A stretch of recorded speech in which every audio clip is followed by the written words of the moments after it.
And what was it that I was looking into? I was at the end of the last session. I was considering because it does say objects, and yes, an egg could be considered an object, but it also is alive. So I was just thinking the egg just suffocate inside. No, but I'm not gonna be an a-hole, so worry not. Uh,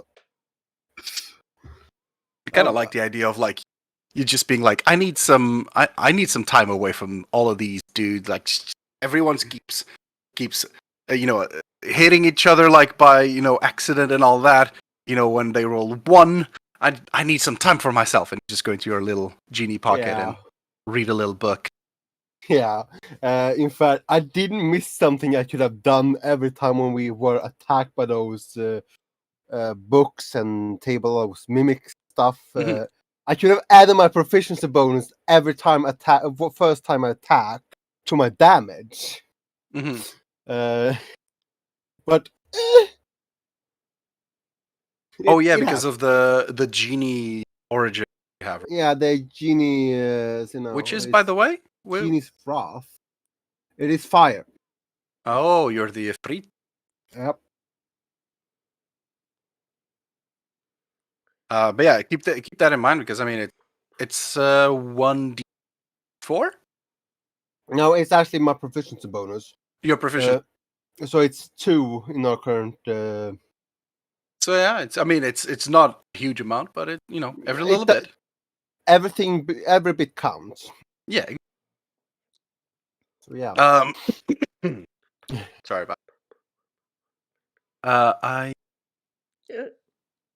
think I have I have a thing to give you guys, but actually we can do that now. Very well. I'd like. Well, we'll do this with Jarell later, but I'd like everyone to roll me a d20. A d20, all right? Yeah. Trying out my new. Yeah. Trying out my new dice on roll 20. Willow. Or did mine even come up? Oh my god. Right. Get it out of the way. Okay, so Willow and Crow, you two, I'd like you to please go to your inventory and add a potion of healing, the most basic version. Oh, okay. The idea is just, I think, being level 3, you'd be around doing stuff. So you'd I mean, it's not a huge loot, but you'd have something, for a rainy. Oh, thank you very much. And also, you'd have something for as everyone starts dying. True. If I start dying, I will just put darkness and piss everyone off. I mean, look, it's an option. Yeah, it is a very fun spell to actually cast on around enemies and try to protect the party. I've done it once before, and though the party wasn't very fond of it, even though we were in a bad situation. Stuff happened. Yeah. But cool. We are all back, I believe. We have a Jarell missing, who will be joining us shortly. But for now, we are 4, and we are on our way to see a griffin. You, just to recap the last session, you have successfully made an appeal, let's say, to the Phoenix. You pretty much made a good case that you were on a righteous mission to try to help this child become to assist a Beastkeeper, and the Phoenix deemed you worthy enough, and with a nat 20, it found you so worthy that it even trusted you enough that it just revert to its infant stage, and now it is a tiny little egg, a very warm little egg, inside, I believe, Rivet's little pocket dimension. It's a ring, right? That you It's a ring, yes, a genie vessel, Very as well. called. It's currently nice and cozy, nice and toasty inside your genie vessel. As you are being taken, I'd like to. I think we would do this all in one go. You are atop Fushur the dragon, who has sort of like has been guiding you and taking you from location to location. And I would say, just because of the size of the place, you would definitely stop for the night to kind of have a long rest. I'll say that you don't have to worry about keeping yourself safe and all that. Pusher would very, very likely like identify like a good place to stop. Not a lot of traffic or not a lot of creatures roaming that spot, and you would have a long rest. So feel free to click that little button for a long rest. And the next day, morning comes, you all have an impromptu breakfast. I believe you all start with the sort of the basics. The starting kit includes some rations and all that, so it's not a feast, but it's enough for the road. As you are now headed to Stonehill Cliffs. Put it your map.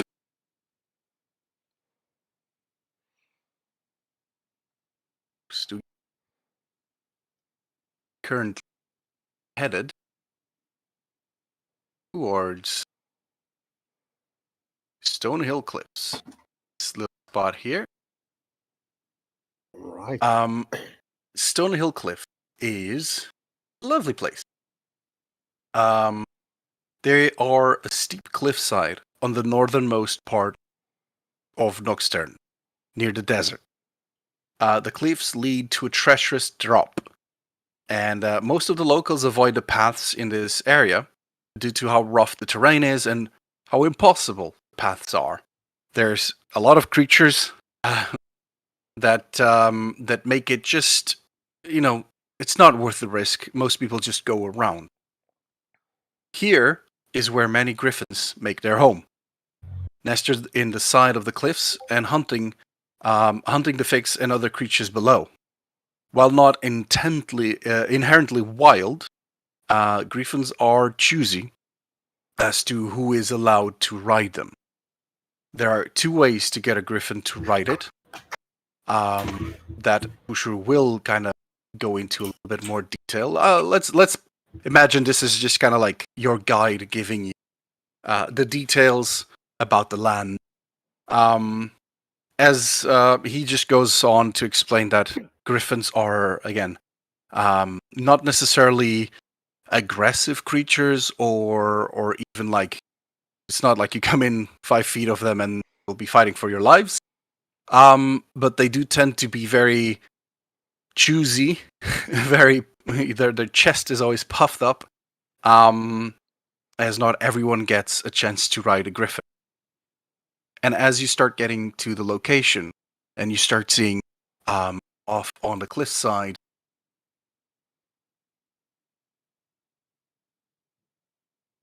we go to the cliff sides, where you start seeing the little nests on the cliffs. You see occasionally at the distance, it is hard to identify. You just see these sort of like silhouetted creatures, almost like a four-legged creature with wings, just swooping in the air. It seems that they take advantage of like the hot airs to kind of keep themselves in the air for a tiny bit, and then like you see one of them just kind of swooping in, going in for some prey down below. And this is the home of the griffins. And as you begin to approach, you see that there are a flock. I don't know how a group of griffins is called. I suppose a flock. A flock of griffins that are just perched up on their nests, minding their own business. And as soon as they see you approach, most of them sort of like begin taking flight. It seems that they are, not interested in entertaining anyone. But there is one griffin in particular that kind of like sees you approaching, and they look. They have a sort of a curious look on their face. They do that kind of thing that dogs do, where they just kind of tilt their heads a tiny bit as they see you approach. You see it like its massive paws are just kind of like peeking over the edge of its nest, as it's just kind of like crossed legs almost, looking at you down a little bit down. It does not seem to be startled or anything like that. It seems almost to be not engaging with you, but like, letting things run its course. As Fushu kind of lands, you all begin to let's say disembark the massive dragon. As it just kind of explains to you that there are typically you can always think of a different way to approach this, but there are typically two ways, two stories, let's say, that are told about Griffin and Griffin Rider. There are two ways to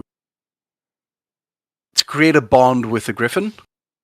The first one is the path of the brave, what's known to be the path of the stories tell about these individuals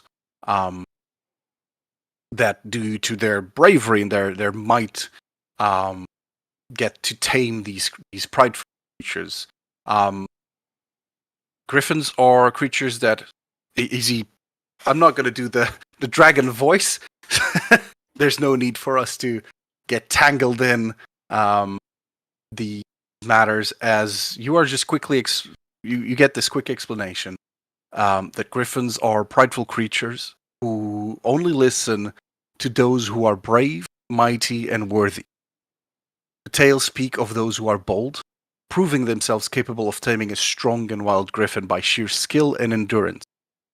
To do this, one typically kind of leaps onto a griffin, and in order to prove that they're worthy, you have to trust your strength of will, and that you can your will beat the griffin's will. Imagine riding a wild horse. It's like you just jump on it, and it's probably gonna buck, and it's probably gonna fight. And Fushu does tell you to be careful, because griffins are creatures that can fly. And so, if this is the approach you decide to take, and you prove not to be worthy, it's going to be a long way down. He also speaks of a different path, of a path of one who is, let's say, true to heart, and that these riders do not wrangle their beasts, and instead, the griffin chooses them. And to do this, this is known as the path of the bold. These riders basically approach the griffin and attempt to convince it that they are worthy of being its rider. In this case, you basically have to explain to the griffin why you should be allowed to ride it, and it will be up to the griffin to judge you, depending on how you make your appeal. We'll see what would be the check, but in essence, these are the two sort of like paths he's heard about. He's heard about people approaching griffins like that.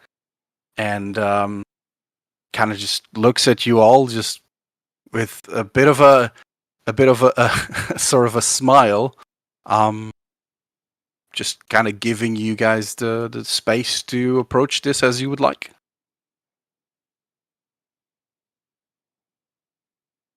So, with that being said, I'll say that Jarell is off to a corner, concerning himself with like maybe the life, just thinking about like he's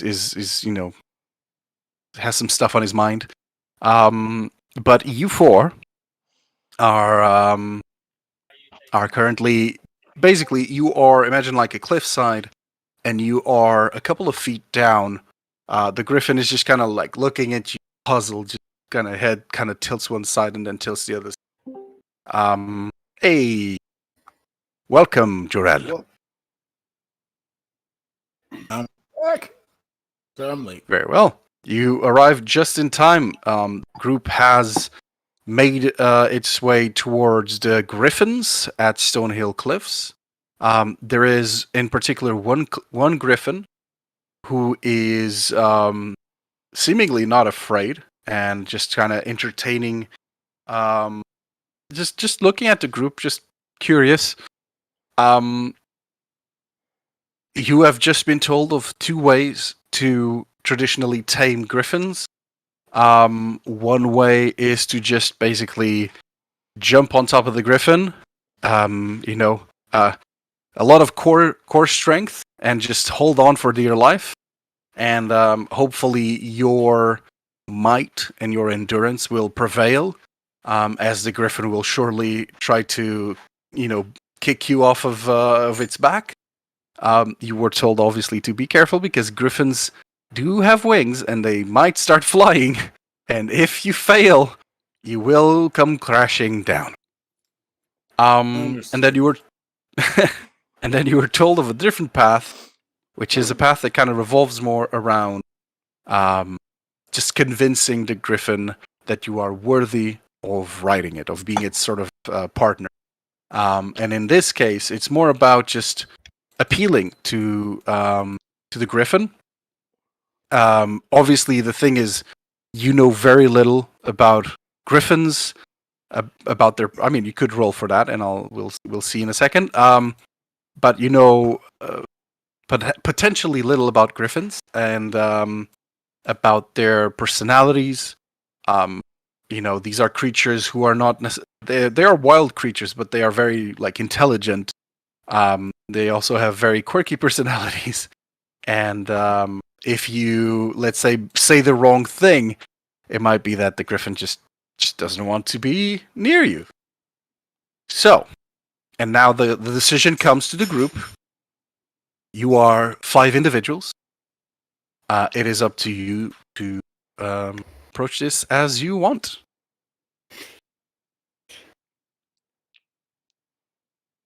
Oh god. Usher just kind of takes a couple of steps back, by the way, leaves you to your test. Would anybody like to take a chance with straddling one of these boys? I mean, I have wings. I can also fly. It would be best if someone with wings Thanks could for do it. But... volunteering. Yes! Thanks for volunteering! I just So- look at you guys say, I got this. I was hoping that you're going to be here before. Just like, this is absolutely one for Jarell to do. Also, Jarell, the whole group, you did get a long rest on the way here, so if you want to rest free. That's it. So, it seems that so far, we have 2 contesters. Correct? We have Princess Ivana taking a step forward, and Jarell taking a step forward, and you wish to correct me if I'm wrong, but do the path of what is known to be the path of the path of the brave. Sorry. Sounds like it was made for me. Or I was made for it. Objection. I'll allow Come you on. the following. Rock, paper, scissors for it. Exactly. Let's do that as Princess Ivana and Joel kind of begin to kind of like step forward and do that thing of like, you know, kind of shoulder pushing shoulders, just like no, I'm first, me first, me first. So I'd slap like you fighting. to. Ladies first. I'd like you to perhaps decide this with a little you know, rock paper scissors. Sure. Riva Um, just says out, "Ladies first." Exactly. You know what? So- You know what? Fine. You know, I actually do a big like, you know, ostentatious courtesy. Ladies first. So be my guest. Go first. But you know, kind of, you know, chop chop. You know, on the clock here. We got hero stuff to do. You see Jarrell saying that at like chop chop as he's like with one coffee cup in the hand, just kind of shaking. Just had the morning shot of caffeine. Okay, Princess Ivana. It seems that Jarrell is conceding to you and letting you go first. Very well. You are gonna try to basically do like a cowboy thing and just write it out. Very Can well. can I cast guidance on him? Yeah. I'll Yeah. say that it basically how this is going to play out. There's going to be a multiple checks, and I'll say that the guidance will work for the first check. It's Okay. something that will unfold over a couple of minutes. Give me just a second.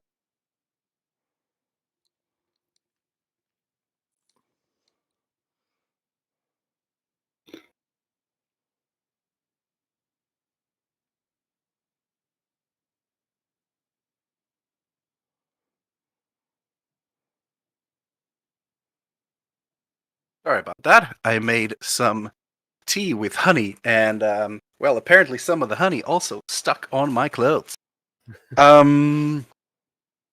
With that being said, Priestess Ivana, how would you like to approach this griffin? Just head on? Would you like to be stealthy and kind of try to grab it, grab it by surprise? What would you like to?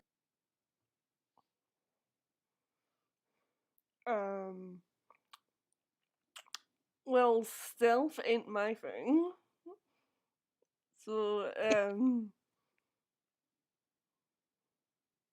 You want to just basically look it straight in the eyes and be like, "This is gonna happen." sure. Very well. I would like you to roll me an athletics check as you kind of just start running up this hill, and kind of I'll just fly. leap onto its back. I'm gonna fly up. Oh, you'll fly. Okay. Okay. Let me do a thing then. See if the griffin spots you. Flying straight at it. Okay, never mind. The griffin definitely spots you. It was passive perception sufficiently high. I'll say that it just kind of like because it was already looking at the group. You kind of just start flying at it. The griffin is. See how judgmental the griffin is. I've had weirder rolls. This.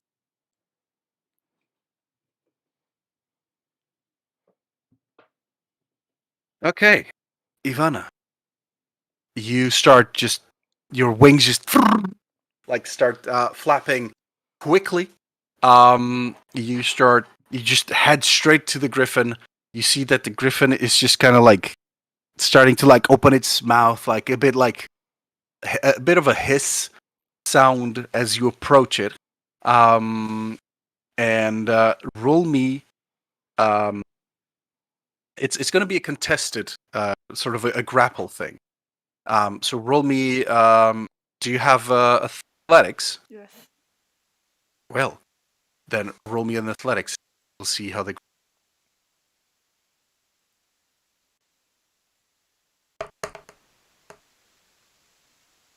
Are you raging, by the way? Sure. Very well. Is you just like But- ah? That causes a wild magic surge. That's probably not a good idea. It's up to you. I won't rage. That'll cause Very a well. wild magic surge. Just kind of like head first into it. The griffin, as you kind of grab onto the griffin bucks. And it's very it's fighting you at every chance that it has. It's currently like it's not being easy.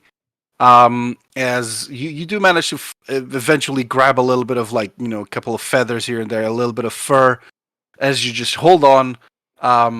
As the griffin just starts to kick and starts to buck, just jumping around, trying to get you off its back.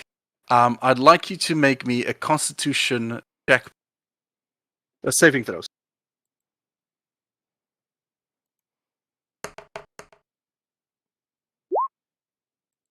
Ooh.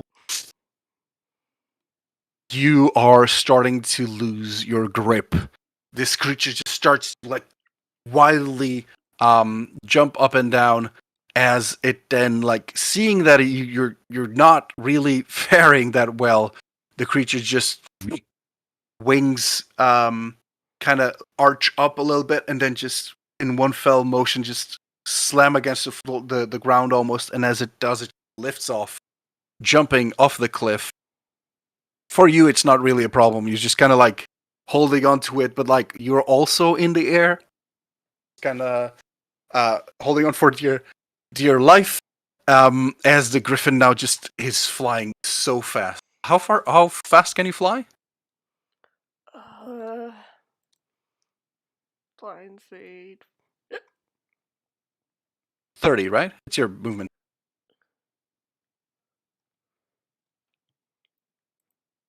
Yeah. Just so for comparison, the griffin's flying speed is 80 feet. You are like, it's almost like in an instant, you're just like being rushed through the air. Almost like it goes like sort of a peak dive into the floor and then swings around, starts going up and does like a bit of a pirouette. It's just trying to get you off its back. I would like you to roll one last check, which is an animal handling check.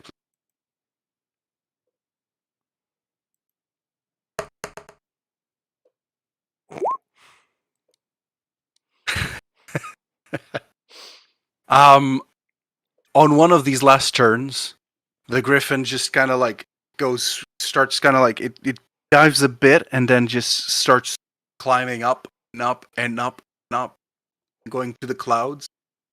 And as you sort of breach the clouds, the group no longer, like, you guys no longer see Ivana or the griffin. It just disappeared into like a cloud high above.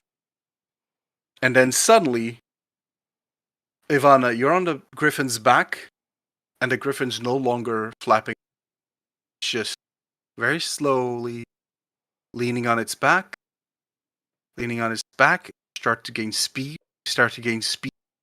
It's almost like doing a meteor meteor slam, just descending so quickly.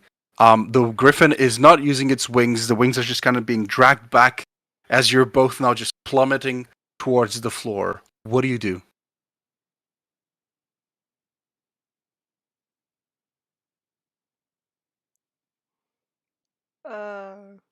Try and hold on the best I can.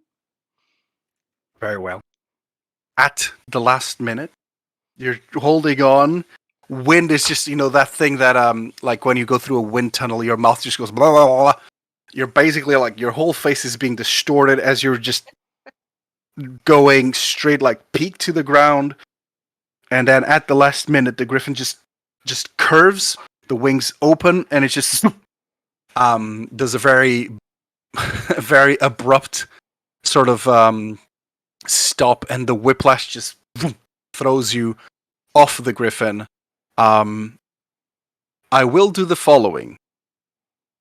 You are flying, but you are being thrusted like against pretty much like, whatever terrain there is in this area. I will say that you manage to actually I'll do what would it be if you're flying through the air and trying to basically like at way too much way too fast, but you do have wings, so you're able to kind of maneuver a tiny bit. What would you say?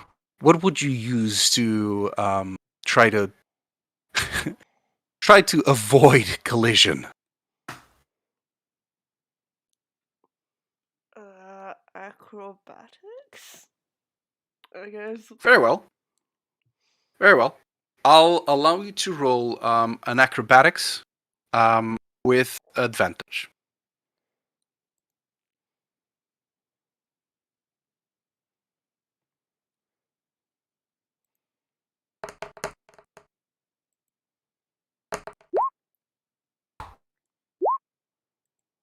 Okay.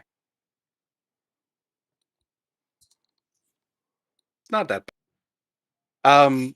Ivana, as the griffin just whiplashes, you get hurled from the back of the griffin. Maybe you take even a couple of the feathers in your hand is still clenching as you just get hurled through the air. This is the fastest you've ever flown. You're trying to avoid things along the way. You at a certain point just kind of like it's that thing when in a movie, like you always have the airplane trying to avoid collisions and all that, and then at a certain point like manages to avoid a couple of things and then hits one wing and then all that. That's exactly what happens here. You just kind of avoid most of it. At a certain point, you get clipped on one wing. You start going in a little bit of a spiral. You hit one thing. You hit a tree. Hit some rocks as you're like start to tumble down on the ground. You guys from where you are. She's like less than 100 feet away from you. As you just see her, like tumble on the ground. So much dust kind of like flying through.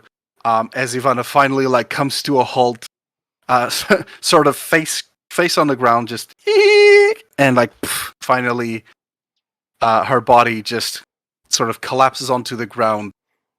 You've left this sort of just this carving on the ground of where your body sort of started to to stop.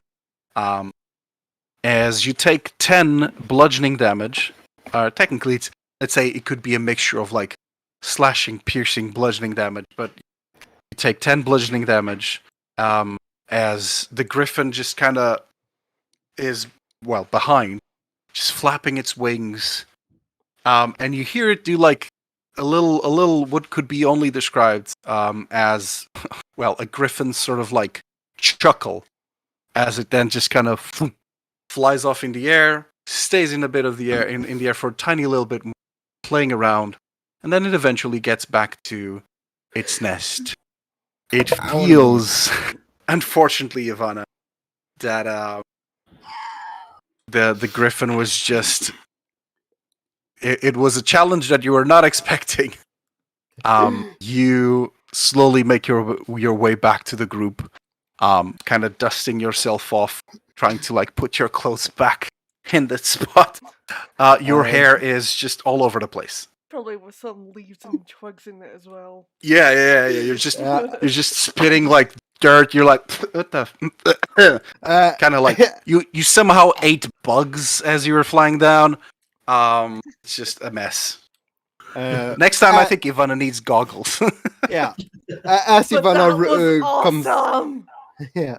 As Ivana comes towards us, really just being just so a little bit funny, just uses the minor illusion just above him, move up above him in a placate which says 10 on. Oh. I just kind of walk up to her and say, yeah, that lucky get hurt, and I'm sorry that happened to you. And you know what? I'm gonna tell you what my old instructor used to tell me when I fell after flying. Place my if you allow, place my hand on your shoulder Mm. and say, "Walking's better, so walk it off." And I'll give you 3 hit points back with healing hands. Drell. Yeah. Wait. You guys probably still have inspiration from the last session, right? Yes. So never mind. I You don't already remember, I'm have sorry. inspiration, so nothing is given. Okay. But yes, a slow clap from the DM. With that being said, Ivana, unfortunately, this griffin is just not feeling it. Drell, would you like to give it a try? Oh yeah, definitely. Well, But how do you approach it? first, I want to legitimately make sure that Vaughn is okay, because that falling from flying sucks. Know from experience. That didn't hurt at all. Ivana's just Oh. like almost like she thoroughly enjoyed, I suppose, right? That ride. It was a bit thrilling. A bit of danger in the mixture. Just I've done crazier things in the Feywild. this is a Friday night for Ivana. So Okay, it's not the scars on the body that I'm worried about. It's the scars of the pride. Anyway, and he just kind of struts up to this one of the griffins to see if he can approach him. so you just approach it, like just walk up to it. Yes. Very well. Griffin is there. Kind of looks up and down. Do they understand A little common bit. at all? You currently do not know. So no, they're monster. Actually, not yeah. creature. Roll me a nature check. Okay.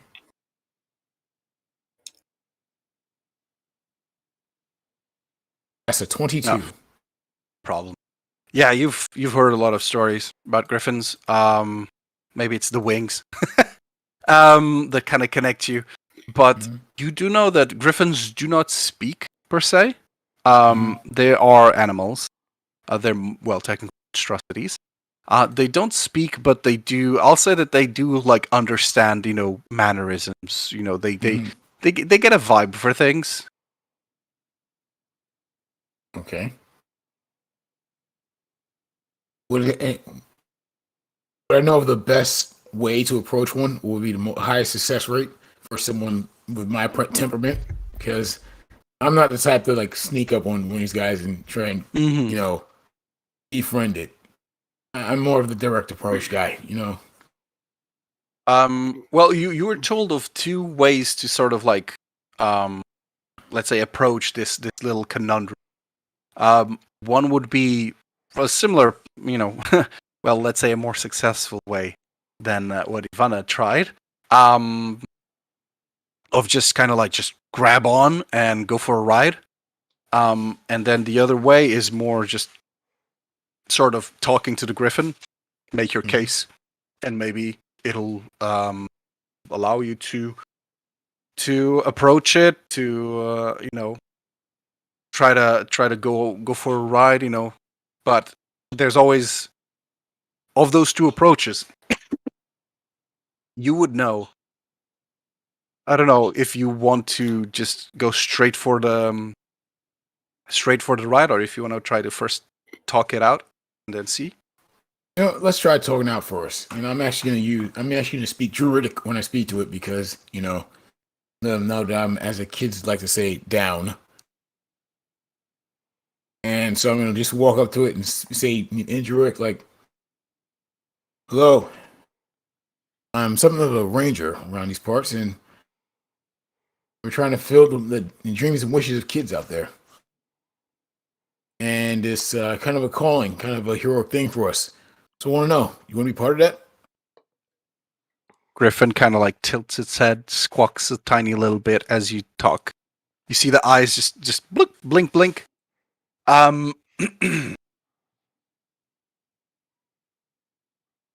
It is definitely curious about your approach, especially considered what just happened with Ivana. The griffin kind of examines you a little bit. You see it kind of do a big stretch, getting up off of its nest, and it kind of just leaps down to be a little bit more face to face with you as it kind of just begins, just gently walking around you. Like the paws of this thing, filled with these massive talons. That thing could rip apart, anyone. It is. You get a feeling that you're being judged. In that case, since not wanting to be looked down upon, and time is wasting here, I'd like to look back at it too, kind of judge it, look at the size of his paws, check out his wingspan, see if it's healthy or not, is it eating properly, Okay. Is this the run of the family here, what's your standing, what's your plumage like? I want to do all that stuff to him. He's gonna expect me, I'm gonna expect him. Okay. Or her.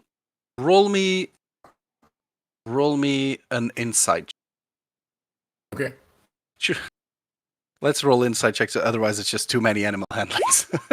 19. Well, I have it rolled. You look up and down this creature. It is a female. It compared to the other one, looks sufficiently experienced in comparison. Doesn't look like it's too young or too old. Looks like this creature probably has seen some good days, some bad days. You do see some signs of some scuffles and maybe some fights among the flock, kind of keep its position and whatnot. It seems that the other ones might have just flown off because they don't want to be part of a duo. This one, however, seems to be more curious. Just by the fact that it's surrounded by that. This creature is definitely curious. Definitely does not feel as simple, as any other beast would. This is a creature that there's something, you definitely see that the creature is looking at you up and down, kind of. It leans a bit closer to kind of sniff you a bit. It's definitely it thinks there is something going on in there that it's just processing. It's just looking, it's just examining you. I would like to. Well, I would like you. What do you do? What is your statement? Is just that the thing about helping the kids, Yes. or do you want to add anything else about yourself as why it should allow you to be its rider? Well, look, you look pretty strong. You look like you've been in a fight or two, and I respect that. Being tough, it matters. But what's more important than being tough is being heroic, and that's what I'm all about. I'm all about the action. If you want to go in there and ride into battle or something like that, or go in to help other people, hey, you want somebody to ride you who's going to be able to hang in the fight, and you know what? That's me. So hey, if you allow me to ride you, I'll make sure you make it home safe and sound. You take care of me, I take care of you. More like a partnership, not like the thing with a horse and a person who rides a horse. I only had one cup of coffee and it was a double espresso, not a triple. So I'm not, I'm not as high up as as on point as I should be. But I think you get it. As you mentioned, a horse, it kind of kind of giggles a bit. However, a griffin would giggle. Roll me very well. Roll me a persuasion. Sure.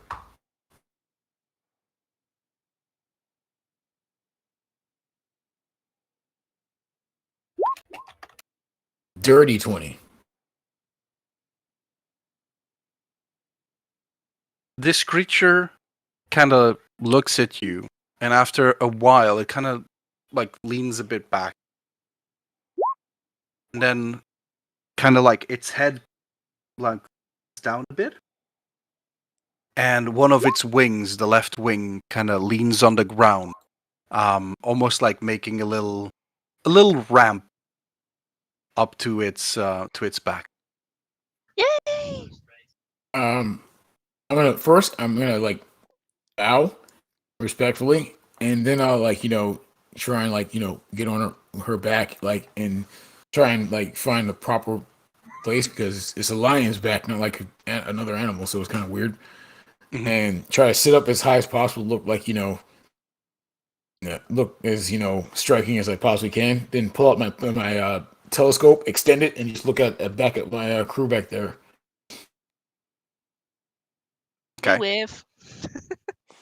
As you're just looking at your friends, just like on top of this creature, just like, I did it, guys! I did it! The creature suddenly starts trotting and leaps off of the cliff edge. There we go.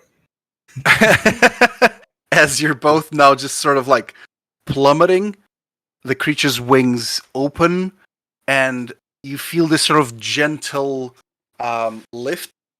I mean, you yourself have wings, right? So Yes, you've felt this sort of feeling of the rush just passing through you. The hot air kind of like lifts you and kind of keeps you there, and then you just gently with your body like tilt one way or the other, and it's just sort of like going on this sort of this joyride almost with you. And I would like you to make one final animal handling check.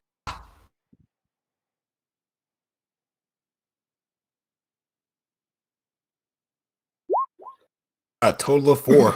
Oof. Oh, Mhm.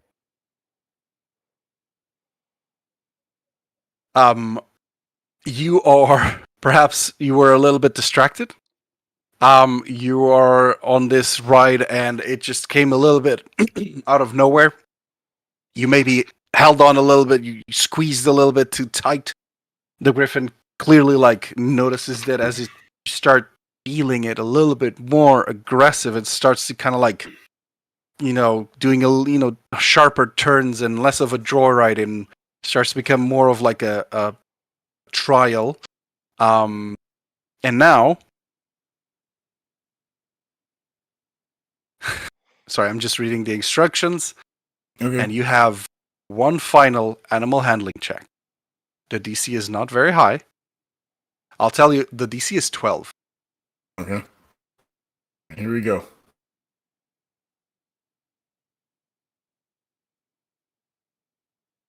Oh my god!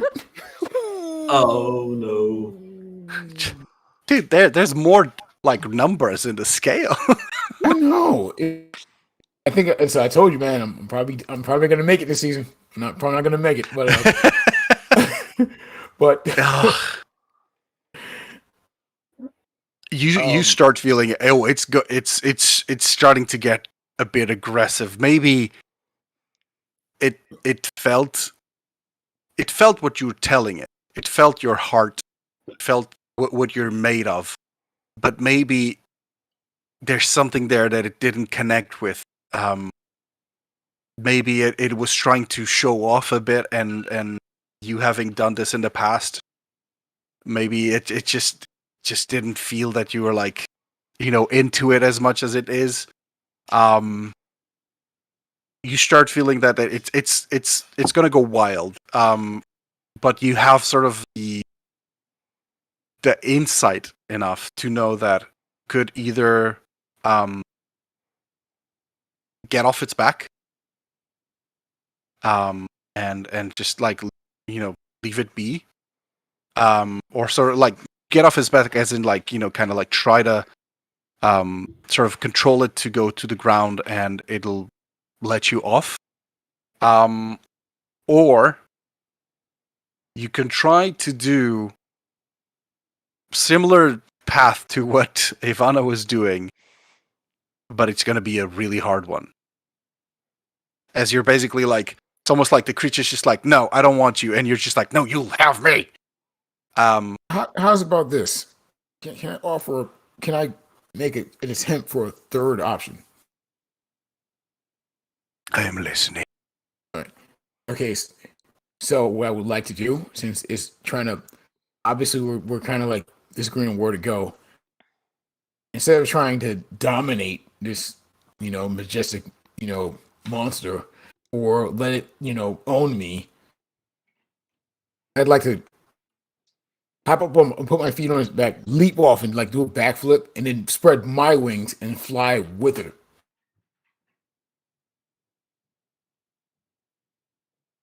Hey, this is how it's done. Okay. Showing I'll that say if I get thrown off, I can still I can still hold my own. I am not basic. Okay. I'll say that you guys are on the ground. See this happening. See that it started to turn a bit dodgy.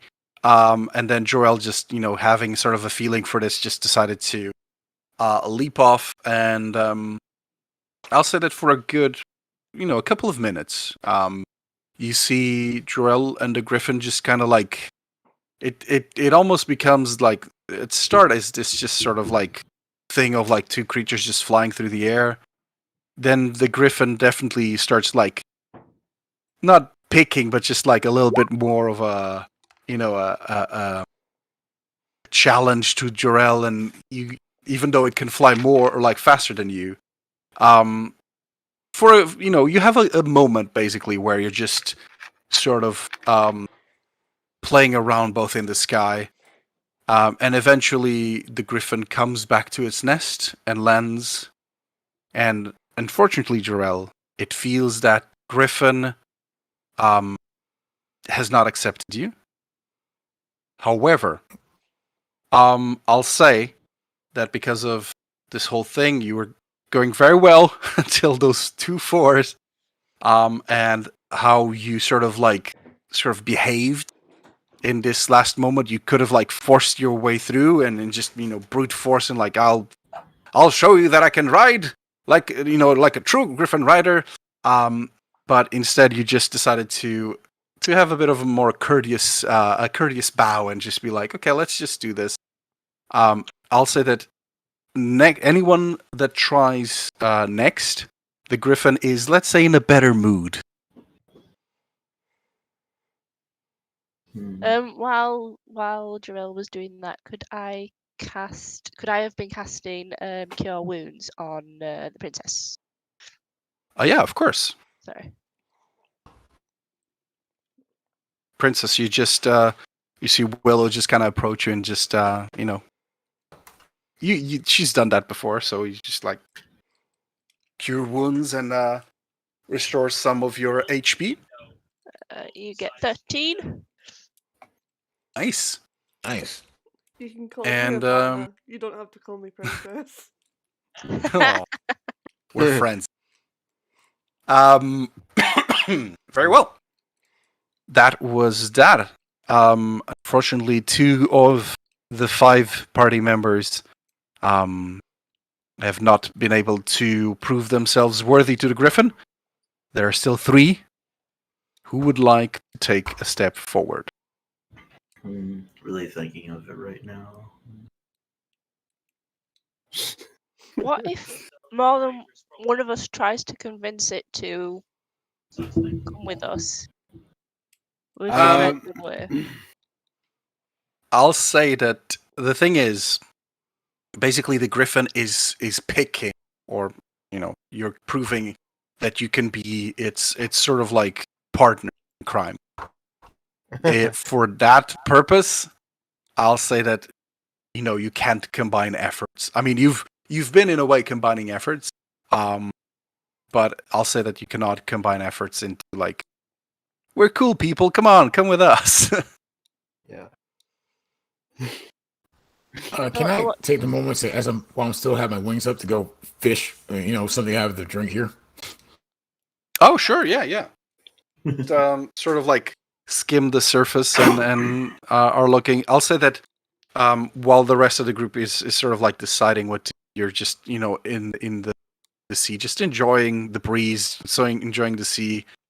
This has always been something I suppose that Jorel has sort of appreciated about his inheritance of wings. Actually, yeah. If he could have wings like his wings out all the time, definitely do it. But which is why he's kind of a little bit jealous of the princess here, but won't show it. But that, and she's probably stronger than him. But yeah, I want to like grab a fish while I'm there and just come back, just at least say I came back with something. Yeah, because okay. I took a shot at the pride there. I'll say that while that is happening, we have Crow, we have Rivet, and we have Willow. Yeah. Would any of you like to take a step forward? Crow goes ahead and finishes writing something down in his grimoire, closes it up, and looks at the others, and he says, I'll give my idea a try, maybe. He's walking up to the griffin. Before you walk, guidance. Oh, Don't get yourself killed. You just feel Willow's gentle tap in your back. You can do this. Mm-hmm. Be careful, Crow. Yeah, he's basically like walking up to the griffin. Very well.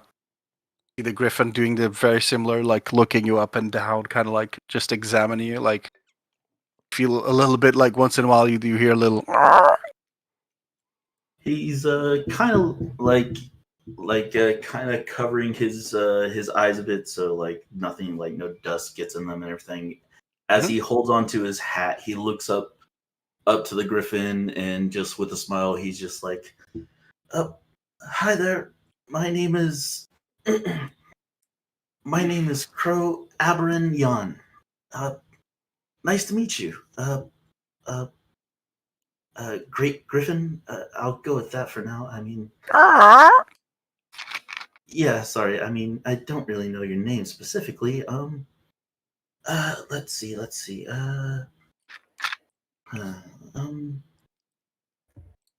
How does Archimedes sound? Griffin just kind of tilts his head. Just for the time being, okay? Look, I have Roll. sort of. Give me just the thing. Roll me. Yeah, let's say roll me a persuasion check. Okay. And guidance is a D4, right? Yes. All right. Okay. Here's the persuasion. That is a dirty 20. Okay. With the guidance, yeah. Griffin seems to be Archimedes does seem to fit it. Yeah. Looks like an Archimedes. With guidance, it would be a 22. Very well. Yeah. So yeah, Crow's just like right there, just going like, just Archimedes for the time being, if you'll allow it. The Griffin kind of just like nods a bit. Now then, it's great to meet you, Archimedes, and like he gives the Griffin a bow. Griffin bows back. He's kind of just like slowly getting closer, and he's just like, now then, as we've kind of heard about this whole sort of contest or method for taming griffins and everything, I don't really know about taming specifically, but in a way, I would like to maybe see to it that you'd be willing to come with us, and if that means riding upon your back, would you allow me to?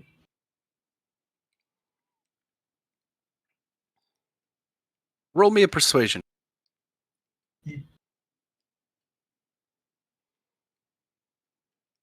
That's an 8. I'll allow you to roll again because of Jarrell's performance before. It For me, it's always either you roll with advantage or the DC is lower. In this case, I'll allow you to roll with advantage. I think that Okay, thank you. Ooh, 21. very Nice. well. Similar to what happened with Jorel, the Griffin kind of looks you up and down for a good while as you're making your request, your claim. Just looking up and down, kind of see it, kind of just interested in this much more gentle sort of approach. And the Yeah, Griffin, after a while, kind of does the thing of lowering the head, and what the left wing just goes down. Crow knows he's not like that, doesn't come off as that intimidating or even puts off a strong demeanor of that much. So as he's gently getting on to the Griffin's back, everyone could see this as he's just kind of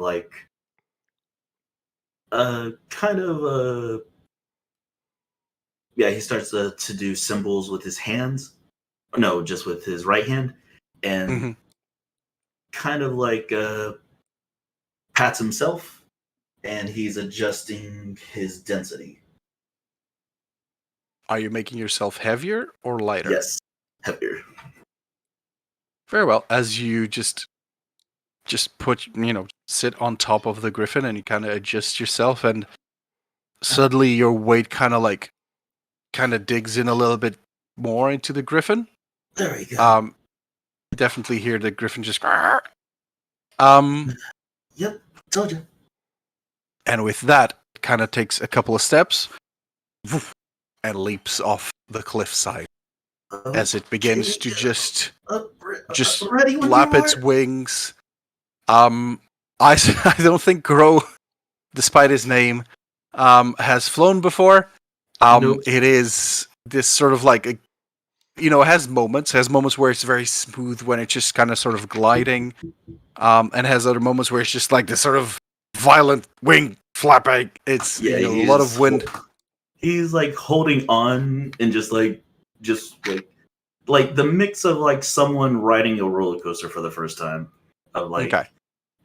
He doesn't know what to really hold on to, but he's just holding on to the Griffin as best he can, and his eyes are just kind of wide open the whole time. So he's not missing everything. So it's just going. Okay.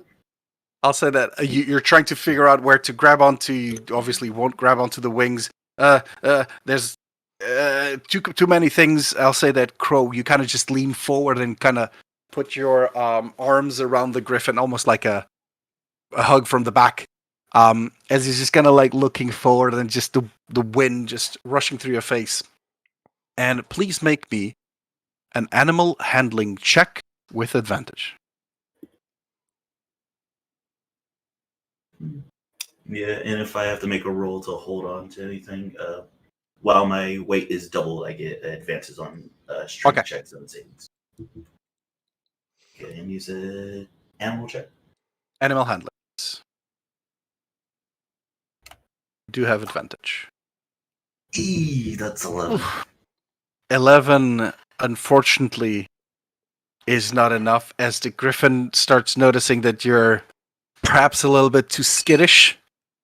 It seemed to like the gentle approach, but it seems that it wants you to sort of open your eyes more, and just almost it is going to trust you, or the idea is that it trusts you. It's almost like you need to trust it as well. As Oh no, yeah, his eyes have been open the whole time. Yeah, but it's more it's almost like if it wants to make you fall, it will make you fall. But it's almost because of how sort of skittish Crow was, I'll allow you to make one final animal handling check. The DC is 12, and again, you do have advantage. I'll say we'll see how it goes. I mean, yeah, I just don't want it to be a 4 again. Oh, dude. I was really rooting for that. Okay, let's see. 18. Oh, nice. With that being said, you start feeling that the creature kind of like, it's almost like you're a little bit too afraid to be fully enjoying this, and the creature's just kind of like starting to like get a bit, pissed. It's almost like, dude, we're partners in this thing. We're meant to be able to trust each other.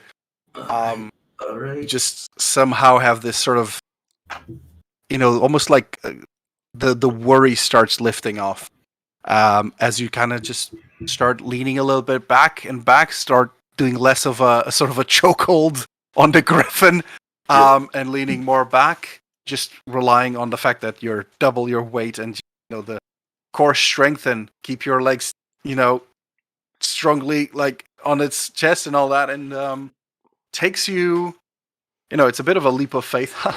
But it takes you a bit for it to like lean back, start to kind of like also like put your hands in the air, Yeah, I was start gonna to say he's like feel- doing like an airplane kind of thing as well.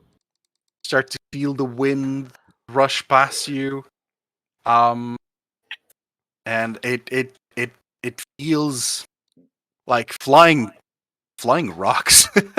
Yeah, I want to say like, are we like soaring above the clouds kind of idea? Oh yeah, at a certain point, it just feels that like, oh okay, now you're good, like you're up for a good ride, for a good time. Let's go, and it just starts lifting off and going through the. It's almost like it breaches through the clouds and then back down, and just yeah, you're having a good time. Would Crow be the type of person to just kind of do like one of those woo kind of things?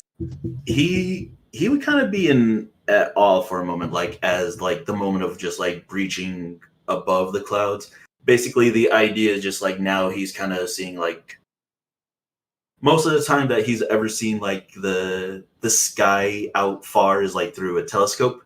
This is like the closest he's ever been, like closest to like seeing outward to the sky and just like seeing it all clear and everything. He's just kind of right there, just like, whoa, just really having an awe moment of just like, Yeah. like if it was like night, he kind of wishes it would be night out just so he could see stars mostly, but just seeing the clear skies and just like the openness is just like him really being as close as he could. And yeah, he still just kind of has his arms out the whole time. It's for you have that brief moment above the clouds. It just looks like this almost a sea of like clouds here and there and blue and whatnot. It's very quiet. Feel the warmth of the sun hitting your face.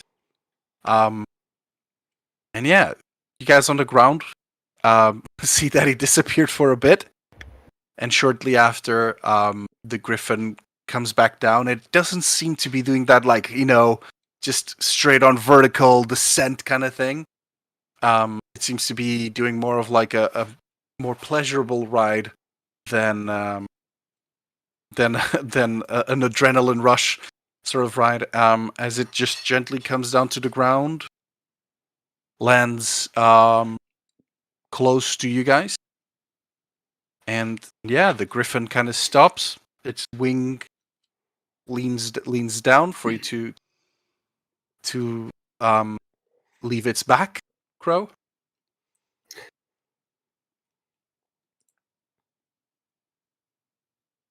I'll say that you kind of just jump off of the back of the griffin as it kind of looks you very like a strong intent, and then it kind of like, it's almost like it was doing this one persona, and then suddenly when it's like, okay, we're good, it kind of flips, and suddenly it's almost like you have a massive puppy dog in front of you that just starts to kind of like its head starts to like nuzzle against you and like rub on you, and kind of like jumps and kind of playfully just pushes you around a little bit. It seems you have a new friend.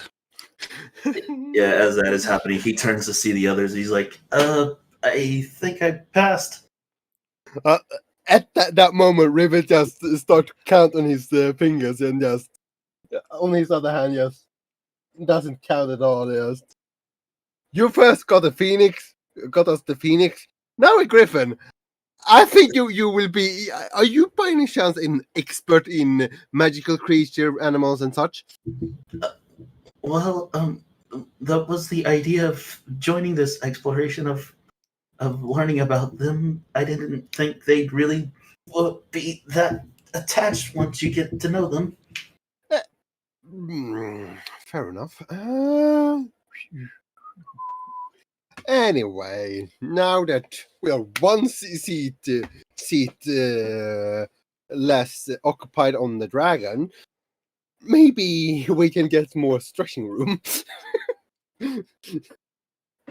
I mean, with that being said, the Griffin kind of is just happy to be, to have found a friend. You see some of the other Griffins have kind of landed, and it just kind of like, sort of like, squawks something towards the other Griffins. And yeah, I'll say yeah, it was just for coolness sake. The Griffin kind of, as you're all getting to walk away, most of you getting back on Dragon, Griffin kind of bumps into you, Crow, as one to say, I'm your ride now. And yeah, you just get on your Griffin, and the Griffin and the Dragon just fly off. Yeah, upon after they're about to take off, like Crow just goes, "Oh, by the way, this guy, his name is Archimedes." What? Woo! And off he goes. Archimedes? Oh yeah, this happens as in the meantime, Joel, you show up. Roll me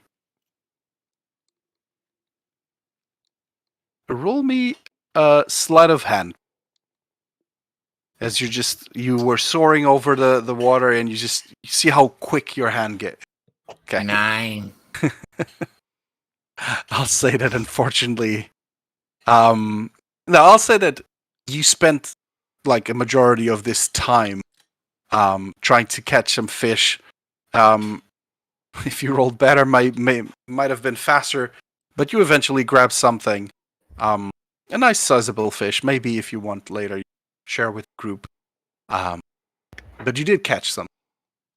So you feel free to add a fish to your inventory. That smells fishy. Fortunately, a fish. Hey, at least I'm getting something out of this venture, you know? Fair enough. Unfortunately, a fish is not one of the mystical animals you get from the sanctuary, but It's we'll lunch. see. It's lunch. With that being said, you are all off, in your way to go back to show you. You are now making your way to Carneath Castle. Stonehill Cliffs, this are way this thick forest.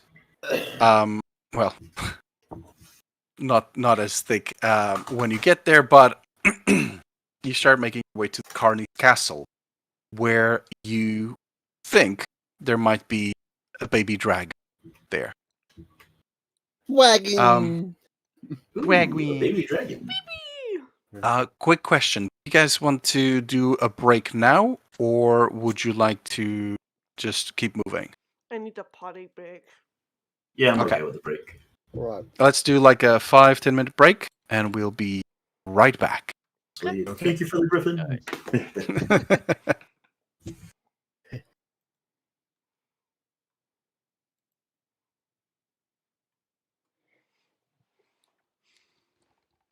Guys, got a question.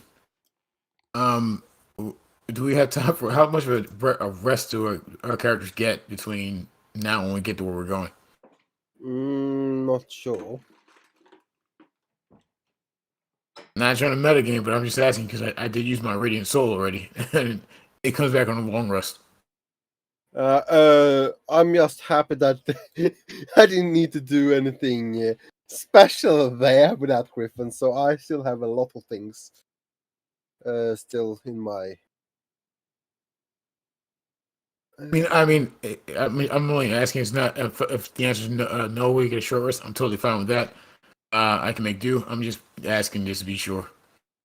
Uh, uh, Currently, DM is mute and deaf, so he can. You have to ask as soon as we get back. I get back. Okay, I will.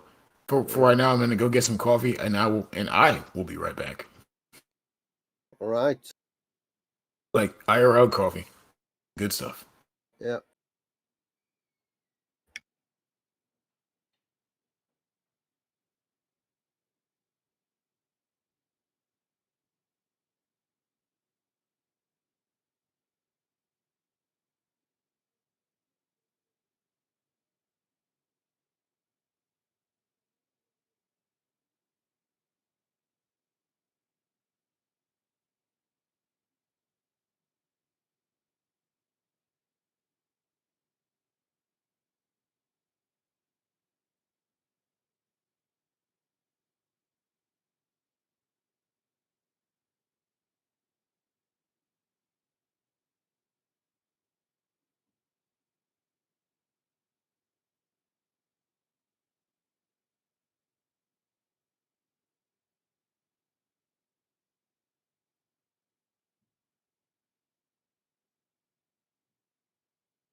You want just a burger or you want it in a meal? Just the burger's fine. Thank you. Oh, That's it. That's it. okay.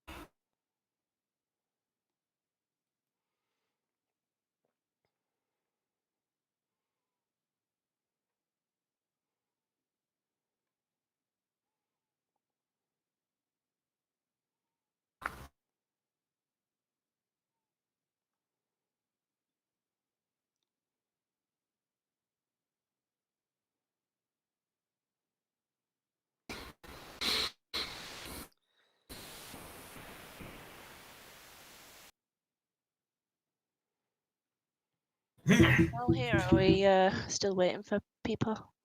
I'm here. I'm here. Just reverting the DM. Oh, I'm here, all right. Oh, just a DM then. Yeah, I just muted myself on my microphone, so it doesn't show per se. No worries. Huh. If things had gone bad for us to, if we had to fight the Griffin, I think we could have won. You sure about Right, that? Griffin. If it was just one, yeah, but against all of them, no. You it's a CR2. You should be able to. No, yeah, against one. I But think the against problem all is of them- is more the Griffin grabbing one of you and just lifting you up in the air and then whee dropping. Yeah.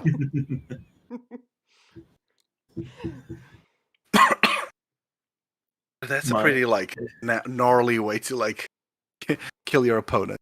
Yep. Let Oh no, gravity do the work. we were already up high. Like, Let, yeah, most of the group would have died. let's put it like this. I can do a stupid thing when it comes to the rule of small and repelling blast.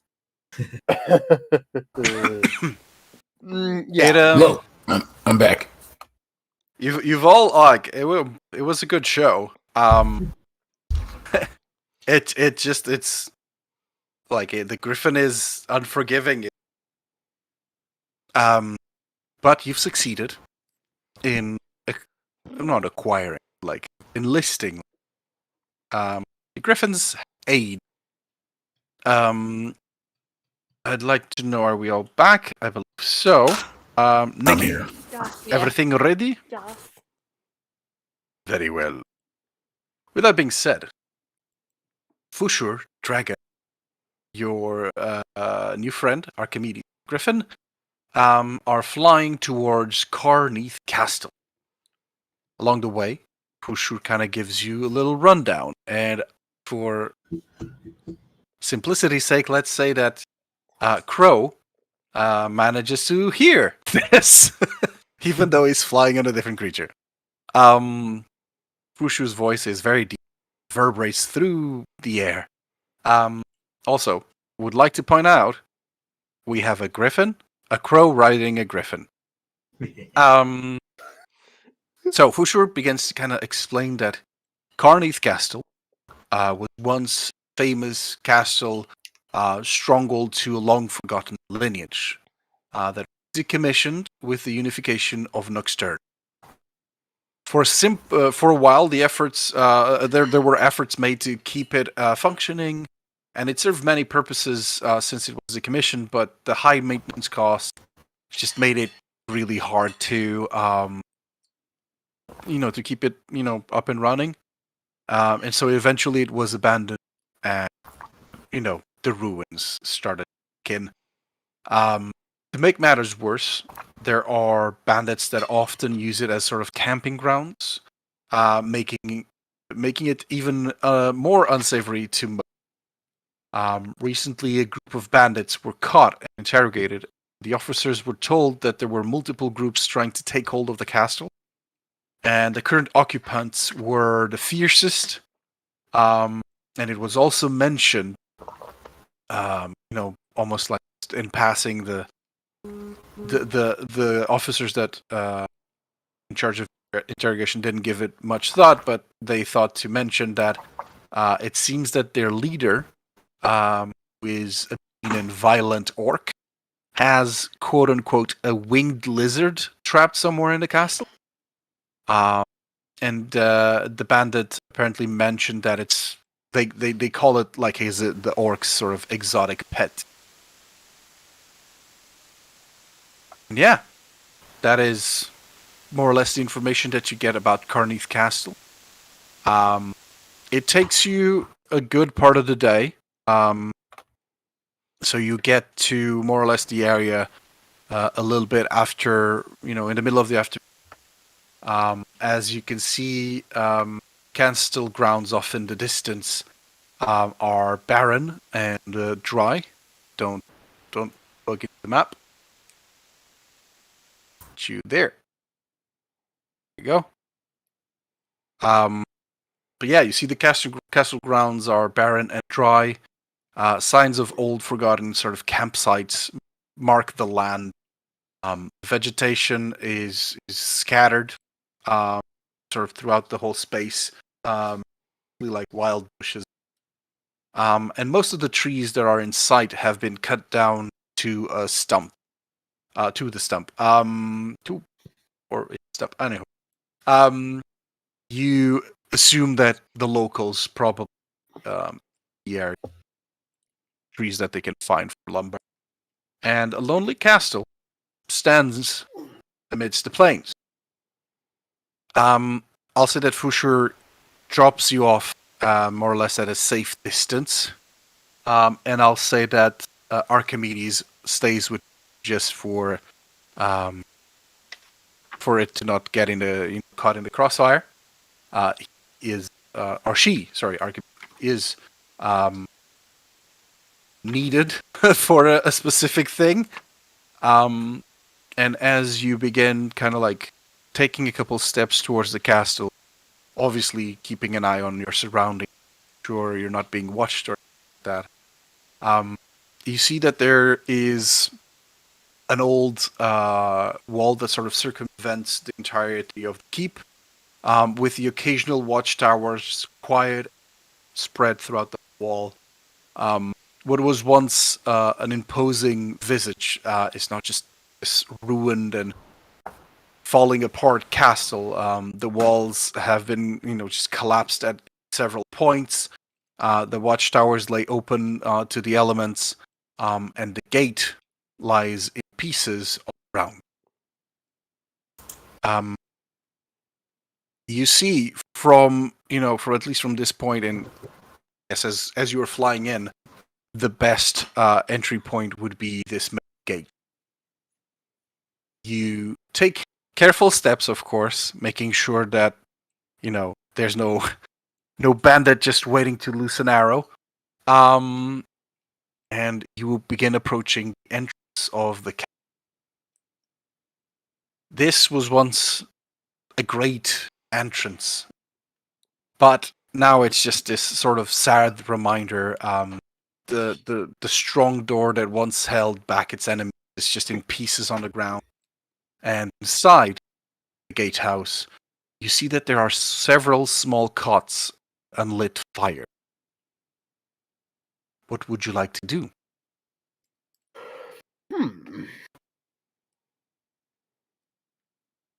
Good question. Is there any is it just the front door, or can we see any like windows or possible other ways in that might be a little bit less what's the word? Obvious? Basically the idea is you entered the castle through the main gate that leads into this the what is called the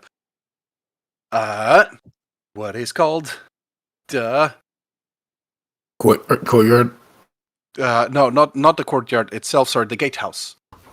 Okay. So it's just sort of like in between space. And you see that several cots have been set up. Some fires. It seems that the bandits were just, or at least some bandits, use this as just place for shelter. As you are being watched, being careful, not watched. Damn it! I've led you on now. They know. No, but you're just being careful, kind of having a good look around, just making sure there's nothing around the corner. You see that there are various sort of, old scraps and mediocre quality weapons. You see that they don't seem to be like uniforms. They don't seem to be, the castle's old armory. It seems to be more what you would expect to find in these bandits that kind of like grab pieces from here and there. So everything's a bit mismatched. Everything seems to have been like left behind. You see that there are some boxes and barrels also in this room. They seem intact and in good shape. This room is spacious enough. Let's say about like 20 to maybe 30 feet long. High ceiling, not in the best qualities. Best of qualities, just a lot of animals have made little nests there and cobwebs and whatnot. And there is a big entrance, sort of a doorway that leads from the gatehouse to what seems to be a corridor.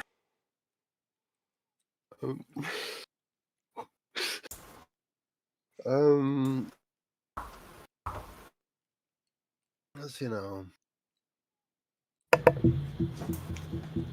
So, at first glance, is it obvious to see that that people have been coming through here, or if they're still here?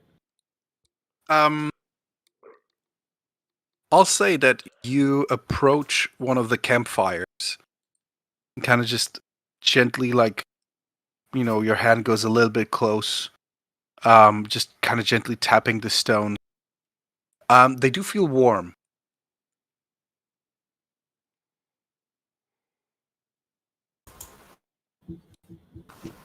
Be careful, everyone. Be careful, everyone. It seems we might still have people here. Curious question. Would I be able to use my where is it? Minor illusions to make like a barrel that is big enough to actually contain to look like it contains me, since I am double check my height in feet, 3 feet. So you're small. Yeah, I'm small, so basically, yeah, making myself like a barrel that I have, so I can see through and have it move with me as I am making myself the point of the illusion. Yeah, no problem at all. I mean, you you make that a barrel. You go Metal Gear inside the. Snake. If you wanted me, I can go with a box. I can go with a No. box. Hey, we can't do that, otherwise we'll get sued. Alright. But yeah, you make a barrel around yourself. It's not an actual barrel, so you don't have to like lift it or anything like that. Again, it is a cantrip, but at least at a first glance, yeah, you are a barrel that walks. Yeah, and I move ahead of everyone else. This barrel else. Can I, as you're doing that, can I just cast Shield of Faith on you just in case? All right, Just in case. that might be for the best. Very well. And what are you guys doing? It's just moving straight on through, or do you want to, investigate anything in this room? What do you want to do? Sadly, I can't fly ahead, but I definitely will get a good look. I just want to pause for a minute and look about, especially if there's anything above us is what I'm looking for mainly. When you look up, the ceiling is in ruins, decrepit. As you're looking for anything that might be like trying to get you, spot just a pair of pigeons that's just like very intently like looking at you, just going. And guess who didn't prepare and speak with animals? That would be me.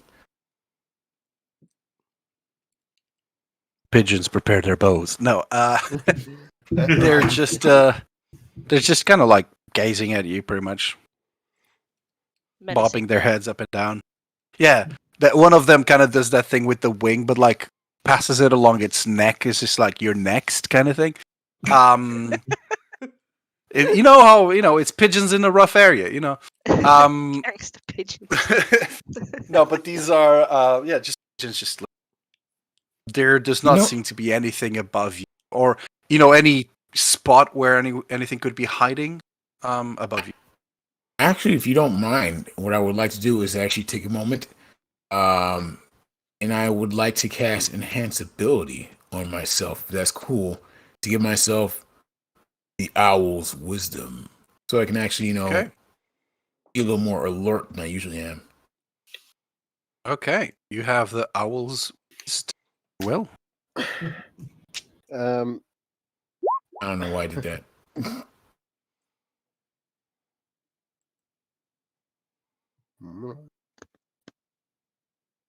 No, I don't have an owl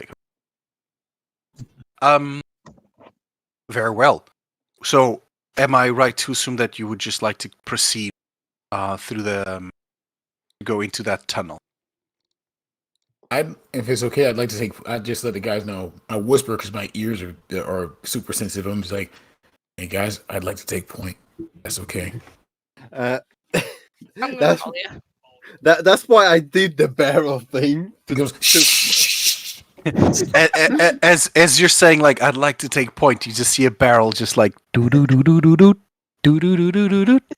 Actually, I would notice that. Actually, so in that case, I'll just be like hand and arm signals to follow you and just. Oh yeah, it's barrel. it's a barrel that's just gliding through the air. You're perfectly fine. And you make sure that I still have that illusion whenever it's supposed to go down every 1 minute. Oh yeah. It's a cantrip, so just keep casting it. I absolutely have that scene from The Emperor's New Groove. With I was thinking Sly Cooper in the barrel.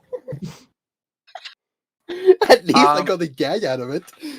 But yeah, as you die. No, you make your way from this this sort of room, the gatehouse, let's call it, passing this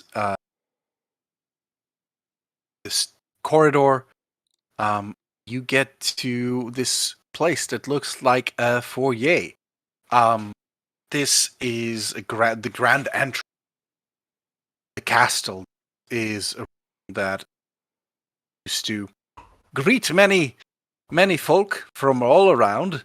However, now the room is just tattered, ruined, red carpets everywhere, tapestries, moths just went to town on it.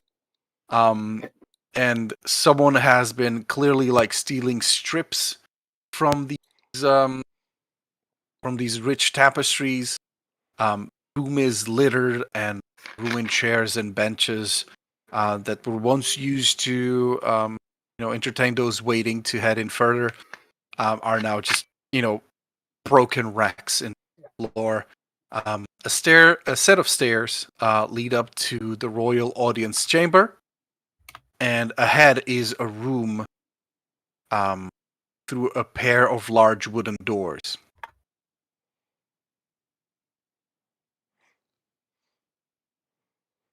What would you like to do? Can I put my ear to the set of doors to see if I can hear anything? Yeah, no problem. Lean in. Put your ear to the door. Can we stack up, Scooby-Doo style? You all lean against the door. I'll say those that are leaning against the door, please roll me a perception. Oh, okay. Yeah. Okay. I will be a part of that And because I get yeah. advantage because of the Yes, enhanced owl. Right, it keeps telling me my virtual table is not found, but I've rolled an 11. 23 here. Oh my god. With your big bunny ears. We have 2 nat 20s.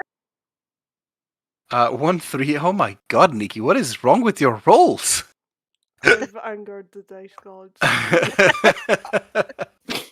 I find it more hilarious that you see a barrier just leaning towards a door. I like the idea that the barrel like leans against the door, but it's like a video game where the geometry just clips through the door. Yeah, Crow's just watching this, just everybody just like hugging against the door, just like okay. We now need an illustration of like the various heads, and at the very bottom of this sort of totem pole of heads, it's just a barrel leaning against the door as well. Thanks, Urel. But I'll say that we have Jarell.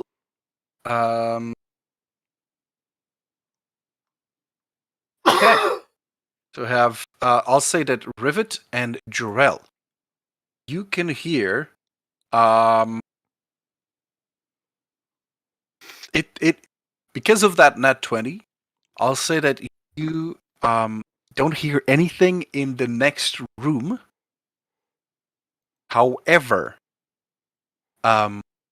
you do hear something off in the distance. It's almost like there's a bit of maybe a little squabble happening, but it's very easy to know that like, ooh, there's someone not immediately next door, but like someone very in the distance, maybe like a room or two away. All right. Rivet trying to be as quiet as possible, trying to blend in as a barrel. He just takes up his hand and just tries to gesture what he heard. Most likely failing though. To the others. So, what would you like to do? There's these massive doors in front of you. That seems to be sort of the way forward.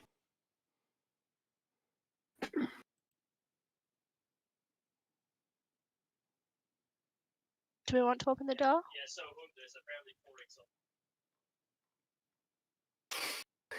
Stop me, I'm going to open the door. Yeah, I stop her. I kind of just reach up and tap your shoulder and just, Okay. give hand and arm signals, and that's a bad idea. Okay, fair enough. But I will also look for another way in since this place is not in the best condition. A perception check, Okay, here we go. and with advantage still.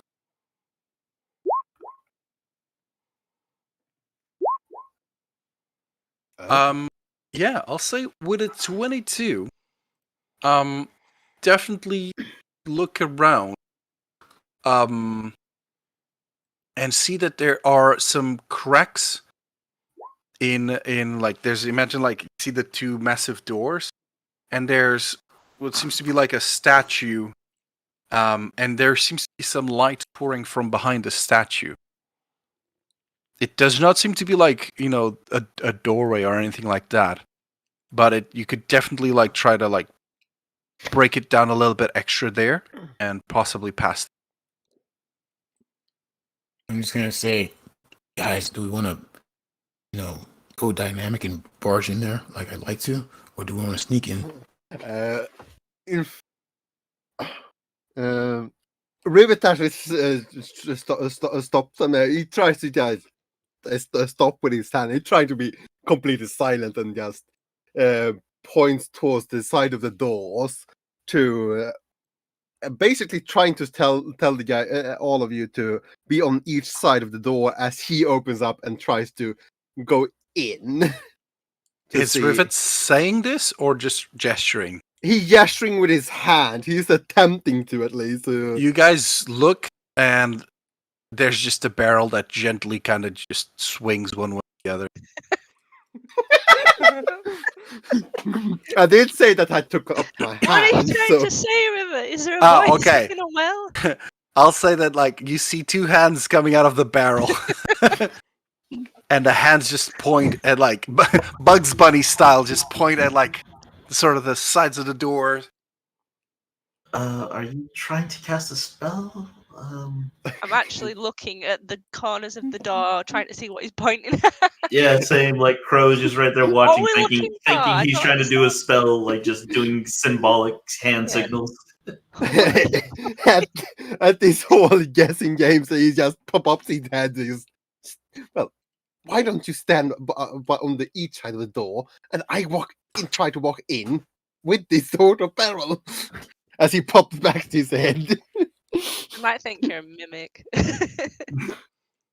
Yes. Oh. That's the idea. You know what? Why didn't you just say so? I like the idea. I like the idea. Let's just see what. Just the mental image. Yes. For as smart as Crow is, he's just rather going like, "Oh, well, you could have just said so."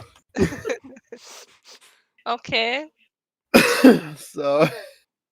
Well, I still have Shield of Faith on, so sure. Why not? Wait, are you going in with Jorel, or are we sneaking around? As I gave an idea to actually stand on each side of the door, and I open the door to actually walk in, doing my best to look like a barrel as possible. It'll at least confuse whoever might be in there to give us an advantage, I suppose. One thing is, by the way, Jorel and Rivet, you heard whatever you heard. It's distant, not. It doesn't feel like it's in the next room. All right.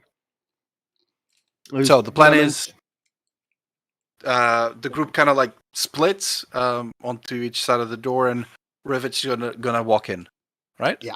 Or a barrel's gonna walk in. A barrel's gonna walk right in. Roll. Do a barrel roll. Oh my god! You all, it I explodes. don't know You'll die. Deleting the campaign as we speak. Very well. You love us, really. Yeah. Love is a word.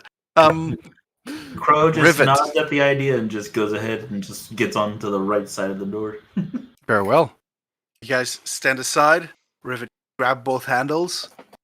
Kind of like pull down. Kind of march in.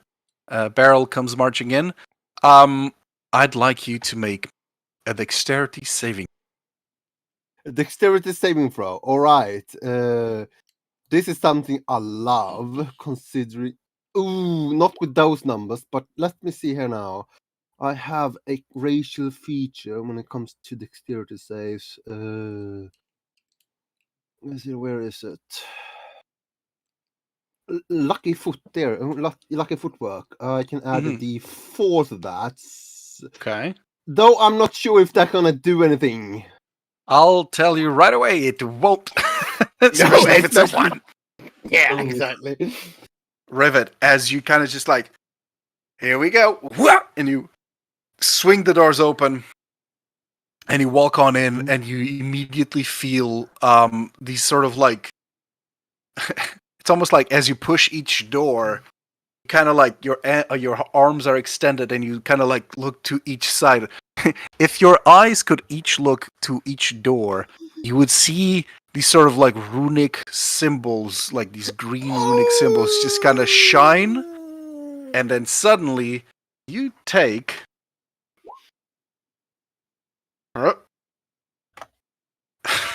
Woof. Take. Woof. Woof. You take 26 poison damage as you just feel this sort of, it's almost like this sort of lightning kind of going through your body, and your eyes go kind of bloodshot. At that moment, I can tell you this moment after taking that damage, everyone sees as Rivers has opened up the door that he just goes playing and just the illusion just drops and he just falls on the floor and starts to twitch. Literally twitch. Is that Rivet is Death down? saves. Death saves. Very well. Rivet just kind of like 3, 2, 1, opens the doors, and like you just seem like this sort of like energy emanate from the doors. Kind of like see it kind of connect a bit to Rivet, and then Rivet just kind of plop goes head first into the ground. We should not see as his skeleton. Yeah, it's almost like one of those. You just kind of like saw the green of, and as the green flashed, you saw his skeleton, and he goes to the ground. There's a bit of a smoke just emanating from his body. Rivet's body is like the fur is just like sticking out. Rivet's tail looks like a Pokemon, like a Jolteon kind of thing, just completely spiky. Considering it's a cottontail, basically like a poof ball. I'd like to know, guys, Rivet's on the ground and he's not moving. Yeah, I'm gonna go over and cast second level Cure Wounds on him. Very well. Which gives him 12. 12. Not bad. Hey, that's half my HP. Rivet, you feel like the air like come back into your lungs. It burns getting into your lungs. Whoa! That was a shocker! Has anybody else got the Roger Rabbit character? Yeah, pretty much. The eyes kind of went blue. For a good moment, Rivet, like it's almost like you get kind of up very slowly. You're stumbling one way, stumbling one the other way. As you're looking at your group, guys, his eyes are just like kind of twitching all over the place. He got. You okay? I am now. Okay. Might as well. Fine. That was probably a bad idea. Oh well. With you around, I can do anything right now. With him just like on the ground right there, Crow kind of just like takes a small peek inside the room. Is just like, what was that? You want to look at the room or the door itself? He's kind of like looking in the room mostly, like just like still outside, just like looking inward, just like What was that? Mhm. Like thinking something just shot it. Roll me a perception check.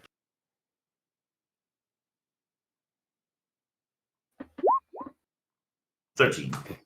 Looking inside the room, you see that this is this sort of door led into a grand hall. This seems to be where former king and queen. This was either like ballroom at times, dining hall, or like just a place for the king and his subjects to meet, talk, not. You see banners hanging from the ceiling, denoting a proud lineage of the kingdom. These banners are not in the finest conditions, but they're still there. And large tables fill the room. There are 2 large chairs, clearly meant for the royals themselves, and natural light pours through the broken windows and a bit of the ceiling. You look around, and you do not see sort of like anyone that would have potentially shot at or attacked Rivet. There are no sort of devices or mechanisms, planted straight in front of the doorway or anything like that. It's a very like open room again. So you deduce that whatever happened to Rivet was probably on the doors. Yeah, upon having that kind of feeling and like just seeing that there's nothing else around, y'all all just kind of hear the words or just hear Crow go, I think it's all clear now. Oh. Riveting again? No, I'm joking.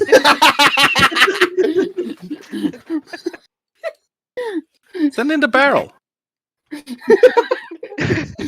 Yeah. Here you go, Rivet. You might need this. Crow reaches into to his bag and he's just like pulls out the potion of healing and just hands it over to Rivet. He goes like, "You might need this more than me for right now." He knows. Yeah, I might think so. So yeah. What type of potion is it? It says the smallest one. Potion of healing on D&D Beyond. It's put under gear. How I run potions is a bit of a home rule. I believe I saw this somewhere. I don't know where, but what I basically do is you can use. Well, when you're in combat, you can use a full action to down the potion, and you don't roll anything. You just get the maximum everything the potion can give you. Right. If you do it as a bonus action, then you roll. Basically, the idea is to, if you're taking the time to like chug it down, or if you're just like, just uncork it, chug it, and keep going. Basically, general rule that most DMs have these days. Then. Yeah, because I mean, potions just feel a bit bad if you're kind of always rolling bad rolls. Yeah. But I believe the small potion is 2d4 plus 2, or 2d4 plus 2. Yeah. Very well. Then get 10 HP. All right. If by the way, you're drinking it, right? Well, yeah, that might be for the best. Okay. Very well. Very well. You remove the cork and you chug it. As you feel this liquid, just this sort of nice warmth, course through your body. You recover 10 HP. That being said, my friends, what do you guys want to do? Well, Rivet goes back into his my illusion sort of thing with the barrel. Very well. Go back into your safe space now. Yes. I guess we're all gonna enter the room then. By the Very well. way, that what was it? That spell you had that you put on me? Shield of Faith. Shield of Fate. What does that's just spell? It gives Gives you, you an plus extra... 2 AC. Yeah. Oh, it's AC, all right. Yeah. I couldn't do anything about them. Sorry. Well, all right. I could have done detect magic before opening the door. It happens. It happens. It did become a good gag of it. I'll Philip, say, damn I'll say that now you guys have like noticed that maybe it's best to double check everything. As you make Oh your yeah. way into the grand hall. As I mentioned, there's these nice banners and tapestries like on the floor, like that go over like these tiny steps off to the left and to the right. And yeah, there's these in the back of the room. There's two doors. One of them is completely covered in like rubble, and the other one is this sort of wooden door. That seems to be the only other entrance or exit of this room that is still intact. What would you like to do? Would you like to sit in the throne and be king for a day? Nope. And or did that to him, then a chair is going to be all kinds of other problems. So we're going to stay away from that chair, but definitely keep his eyes open from any movement. And here I was about to be funny, putting Beryl on the throne, but no.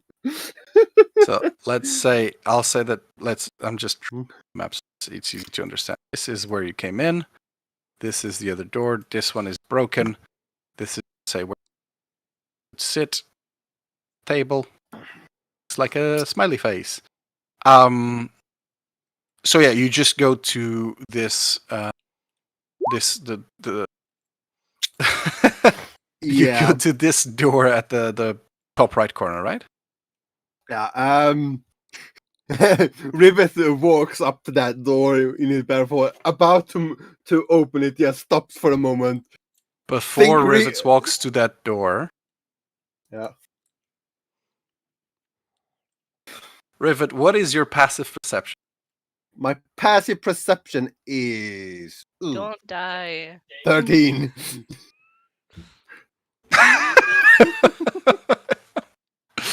Sorry, I'm just laughing I have a bad feeling about this. because the DC is 14. Excuse me, DM, is there a chance, because I just have bad feeling about this, with my enhanced ability of it on perception now, would I be able to react and get him out of the way? I'd like to know the following. Let's say then Rivet is in front, and then I'll say that he's followed by two people. One would be, let's say, Jarrell. Who would be the next person, like in line? I was going to ask before this happened if I could cast resistance or guidance on myself, but if I see Rivet going to the door, I think I would have cast resistance on him first, thinking that the door's a booby trap and he has to make a saving throw. I was going to do that if I'm allowed to do that, because I feel like it's kind of slightly. It feels like I'm kind of metagaming right now, but that was what I was going to do before the information came out. I will tell you the following. If I were you, I wouldn't do resistance because it is a concentration cantrip, but a concentration thing, and you already have Shield of Faith up, right? Oh, that's a good point. Doesn't the Shield of Fate drop if I go unconscious? Good question. Look. I think you should look. It does not say anything about it. It makes sense if I go unconscious that it drops, but I don't Yeah. think it's No, right, fair enough. Yeah, if that's the case, I'd rather keep Shield of Faith on. So scratch that. I'm concentrating on Shield of Faith. I quite like the idea though of like Rivet goes down and you're still like he might still be attacked. You never know. He might need that extra AC. He's on the floor. But I'll say then, let's say that Willow is close by because it might be that Rivet needs him. Yeah. So I'd like, what is Willow's and Joelle's passive perception? Mine's a passive is a 14. Mine's a 12. Okay, I'll say Jarell.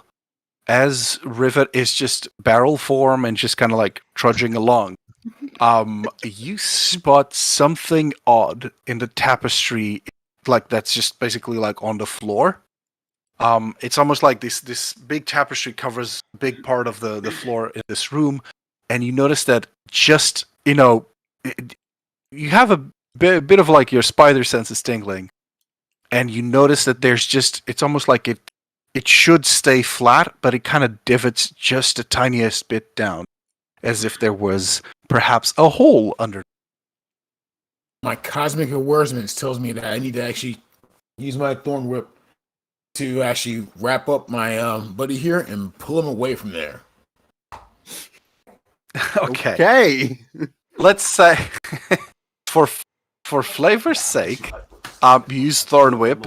And I just like the fact that Shield of Faith would make the Thorn Whip harder to hit and all that. But I'll say that for flavor, as Rivet, your foot just goes on that area, and it starts to kind of like buck a little bit. Jarrell, you just immediately Thorn Whip and kind of pull him back. And yeah, Rivet, as you kind of step back a bit, you look at Jarrell just like, what? And then you just see that the tapestry, the carpet in front of you just kind of like it divots down. That's an odd thing for solid ground to do. I just let them know, hey, it's my cosmic awareness, so thank me later. Yeah. Hate me now, thank me later. Yeah. I just imagining that Rivet just looks back at your to Ural and just what? We're still moving forward, but stuck in place because of the thorn Just whip. walking on the spot. Yes. So you guys could I gently nudge Rivet away from the hole on the ground. And I'll say that now, yes, now that you're aware that there's this massive hole on the ground, you are able to make it to that door at the far right corner. All right. You want to open it, Rivet? He moves his hand to the door and just stops for a moment. Just maybe we should check. Really? Oh my! I'd like to check the door before entering. Very well. Roll me a perception check as you just can. Actually, would be more an investigation check as you are looking this door up and down, looking for any sort of hidden mechanism.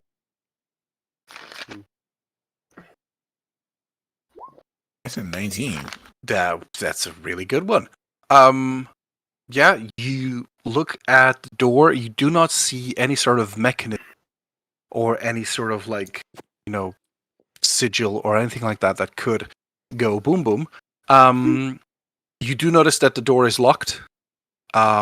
Do maybe suspect whoever is putting all these traps around and all that potentially thought that a big hole in the floor was enough. They didn't care that much about the door, but it is locked. Oh, it's locked. Okay. Yeah.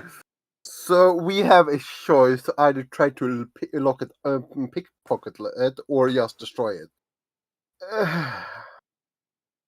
We'll have to find the key. It's the third option. So, what's the verdict, guys and girls? Got the table and the thrones. Is there anything on there? On the table, do you want to have a good little look? At the table and the throne chairs. Okay. See if anything. Roll me a perception, please. Perception is a filthy 20. Okay. You look around. You do not find any keys. under the throne, I'll say that you do find what seems to be, well, used to be a better, like a, the what would seem to be the tools of someone who was either big into dungeoneering or perhaps mining, as you do see like a crowbar and some metal pitons. No Right. key in sight.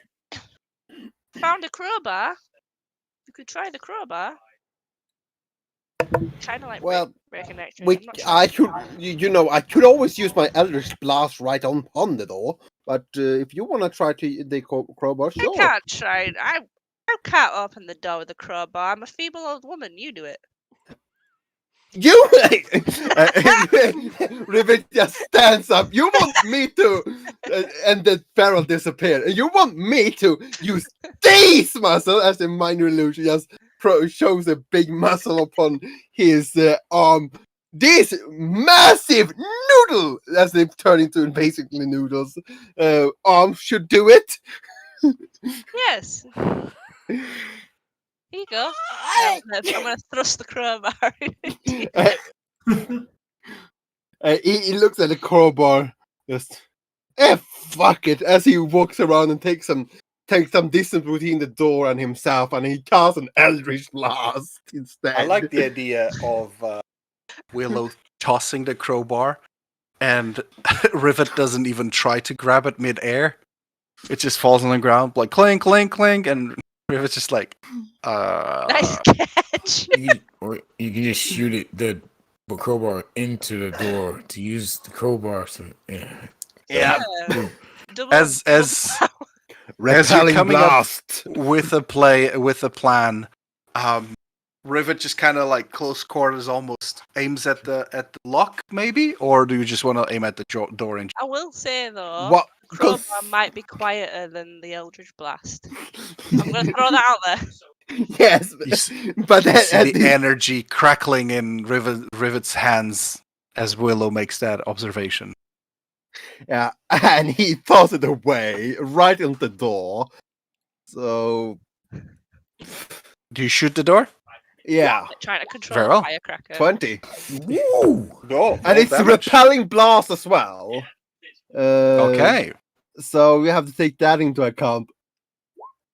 5 plus 2 proficiency, since I have that ability from the genie. That's fire. So 5 falls. I think That's it's 7 damage. Yeah, and 2 fire. No, it's already accounted there. Genie's Yeah. wrath fire damage. It is? Yeah. Right. Oh, right there. So, and now I'll say the door. Ooh, the door got a nat 1. Let's say from the opposite side. Just Shut down. very, just a quiet corridor. Actually, it's not a quiet corridor. But imagine like the camera's just looking at the door.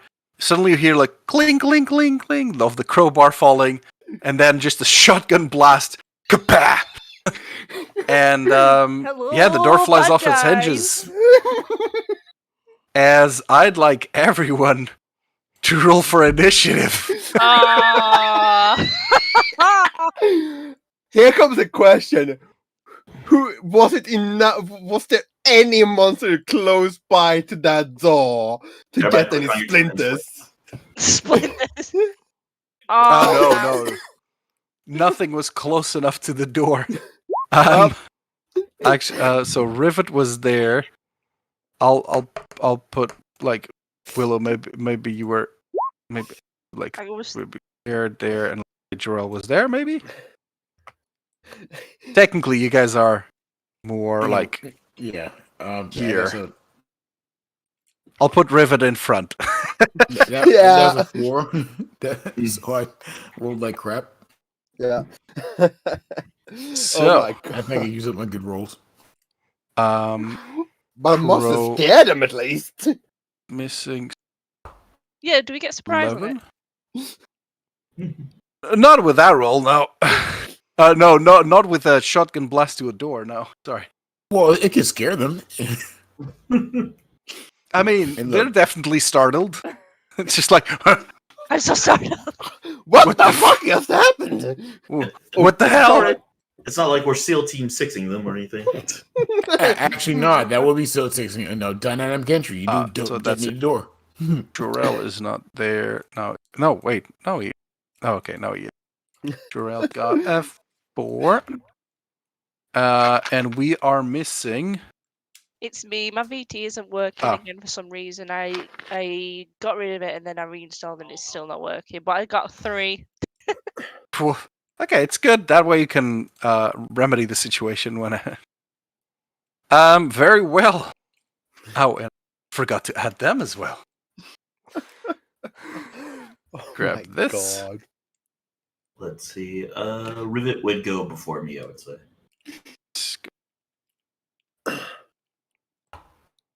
No. So, Holy shit. with that being said, oh my god, so many people have 3. Ivana. Door goes kaboom. And as the dust settles, you just hear, I mean, from your position, a little bit away, you just hear, "What the hell?"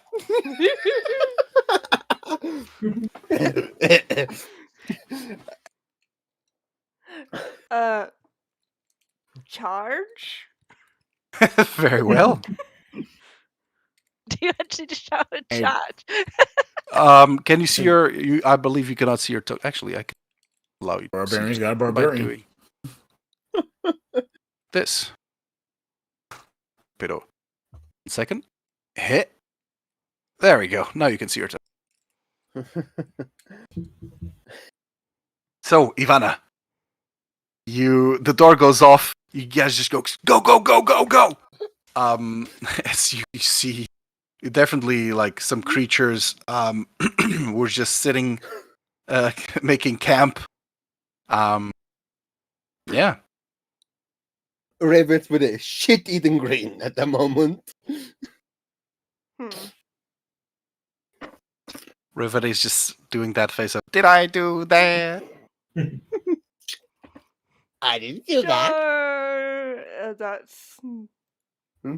charge to here because that's my movement. The fairy just goes flying forward. It's a great axe, correct, that you have? Mm-hmm. Very well. Great axe, both hands. Raging. Do you? Very well. Ooh, I was about to ask table you. time. A rage. A raging fairy just goes straight in. Anything else, Ivana?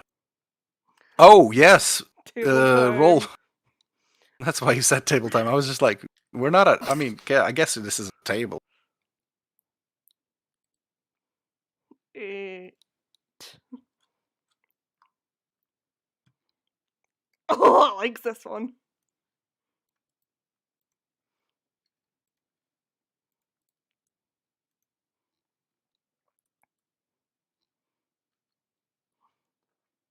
Choose from your chest another creature of your choice that you can see within 30 feet must succeed on Constitution saving throw. Okay. Are they within range? They are. Yep. Except All this one except here. one. Except the one in the back. Which one would you like to attack? There is this goblinoid character over here, and there's this other goblinoid character over there. That other goblinoid character has the sort of like has the staff, and it was just kind of like messing around with a little bag of things. Enter the room. I'll do it to this guy. Very well. So they need to do a Constitution saving throw, which is a 7. They fail. Please roll me 1d6.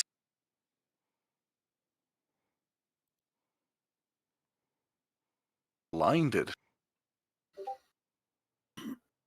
4 damage. They are blinded as you just charge into the room. like Gandalf, just I've got a making funny the image in my attack. head. I've got a really funny image in my head. She's just like Okay. she just like charges in, rages, and she's like, "Ah, pew!" A little sparkler goes off. Very Angry well. fairy. Very well. As that guy just goes, I can't see. Anything else? That would be my turn. Well, so it's just those effects are so freaking random. Very well. After Ivana Crow, it is your turn. Rivet would actually go before me. They have a higher dex. Okay, let's All right. down. Boop. Yeah. There we go. Squint. There we go. Rivet, it is your Yeah. turn. He has Or said, "Who needs a barrel. locksmith? Who needs a locksmith?" As he made sure that his barrel illusion is in contact, so he actually used an action to actually make it make a new minor illusion barrel, and as he hides in it and moves forward like that, basically moving it like that. Okay. As Also, they don't. Yeah. I just like to mention this is a corridor that seems to go left, right, position. It opens up into this courtyard. So if you want, you can go left or right. But All right. enemies Oh. seem. All right. They see a barrel coming forward. Ying, ying. Very well. The barrel just quick steps forward. Would you like to do anything else? No, as I used my action to Very well. renew the minor illusion, so that is my action. Very well. Now, Crow, it is your turn. All right. All right, then. Yep. Crow will go ahead and move to right here. And yeah, there should be. Yep. This one, I'm gonna use frostbite. It's a 13 con save. 13 con save on which one, sorry? This one, the close one. Very well. Con save. Blink. He got a 12. Oh, he will fail, and now he will take. Ooh, nice. Full cold frostbite damage. Very well. 6 cold damage as you just seem like shivering, poor little shivering goblin. Anything else? Hold on, what can I do to the bonus action? Nah, that'll be it. Just as whenever he gets out, basically he holds his hands up, starts to just like make them start to sign and gesture, and like a sudden cloud just appears and just like hovers over the goblinoid creature, and just suddenly, just like a cool breeze just suddenly starts attacking it. And now on its next weapon attack, it has disadvantage. Cool. Jorel, it is your turn.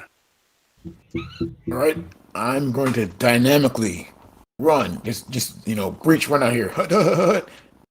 And I'm going over here.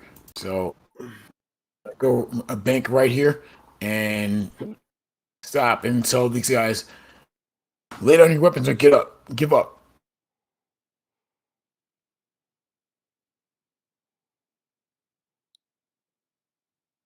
Very well. Actually, let me move a little further. So yeah, about there. What do these guys say? The goblinoids, the one that's blinded is it's currently dealing with its own stuff. but the other ones just say, "How about you eat a bag of poo?" As now its turn. You see the one in the back. But Um, I didn't do anything. oh, sorry. Do you want to do anything else? Yes, I do actually. Since he told me to eat a bag of food, I say, well, you've had your chance, and I'm gonna bonus action, punch my and activate my starry form and get all swooshy background and transform into the constellation Archer, and then that's for my bonus action. For my action, I'm just gonna target the guy who talked, right? This guy's the one who said that. Yeah, the guy in front. Yeah. All right, since he wants to tell me what to do and how to, I'll let him know what Well, he didn't about. tell you what to do. He made a suggestion. You know. Oh, fine. In that case, since he made a suggestion, I'm just I'm just to let him know to eat this and clap my hands together, and I'm gonna create a flaming sphere right next to him, so a sun just appears right beside this guy, Okay. and it's a DC 12 saving throw. Okay.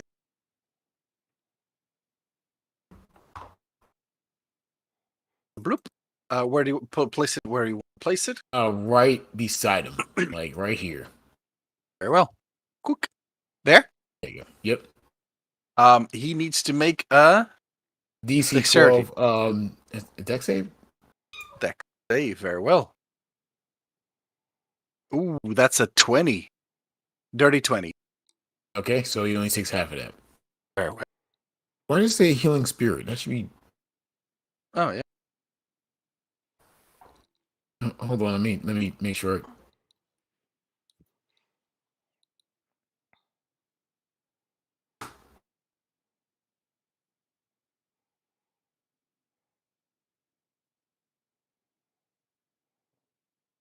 Also, the creature, it's turn, but he only takes damage on the end of its turn.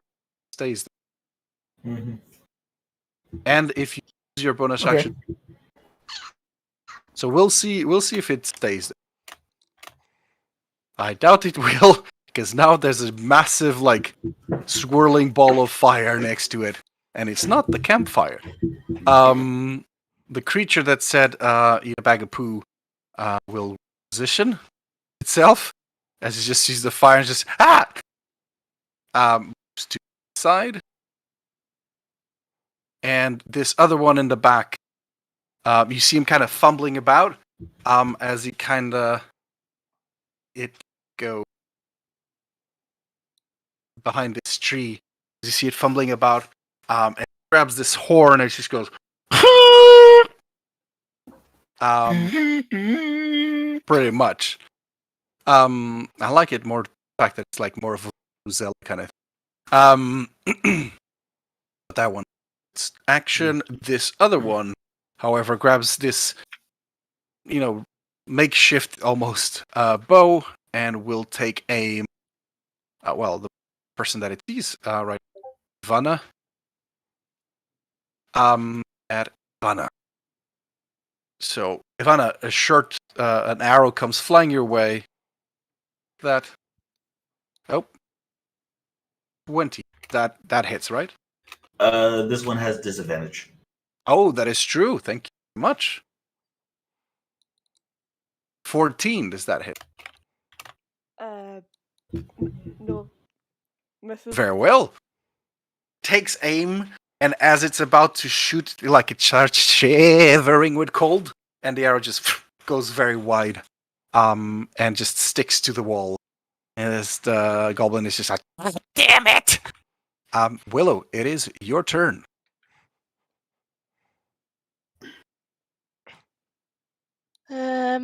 I don't want. I'm not really. I don't have anything to attack really, and I don't really want to attack. But there's at the moment I feel like there's not much I can do, so I'm just going to position myself as close to as many people as possible, and just. What do I want to do? I'm still concentrating on Shield of Faith with Very well. rivet, so I'll just carry on concentrating on that for now. Okay. Do you want to do any attack? No, I want to. I don't. I think all my attacks. I have to be in. Yeah, I've got to be in range. So not at the moment. No, so I'm just gonna stay where I am.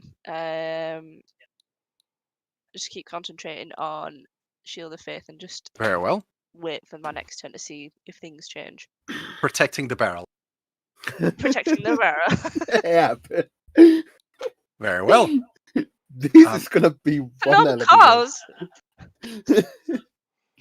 Well, this I'm a pacifist by nature. very well. The shaman. The shaman can do anything. It's currently blinded till the start of your next turn. The conditions blinded. Automatically fails any ability to acquire sight. Rolls against a creature have advantage and attack does disadvantage. I mean, it has a lot of things that all require a bit of sight, at least.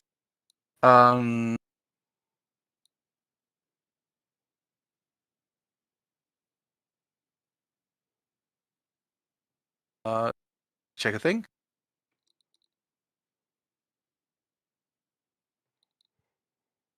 Well, it focuses.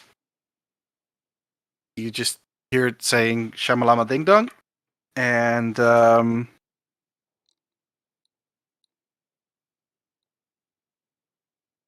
it casts a spell.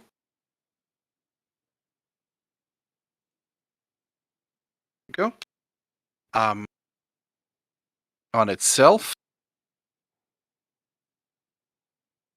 It will obviously try to move because that's a big old ball of flame. There. Just kind of. Actually, let's see if it can move there. I'll do a 1-8. Probably move. Let's see. 1.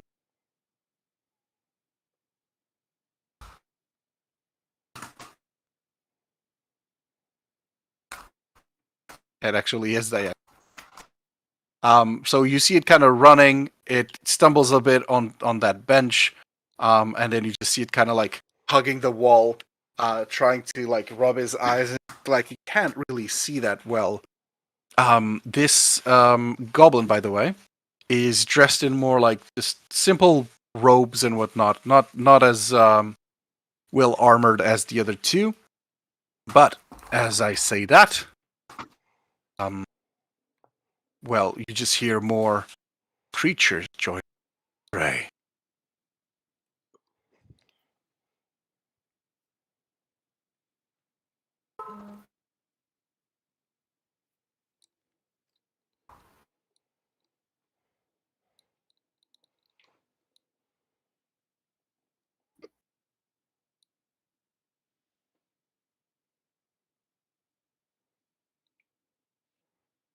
Technically don't see that well from there, but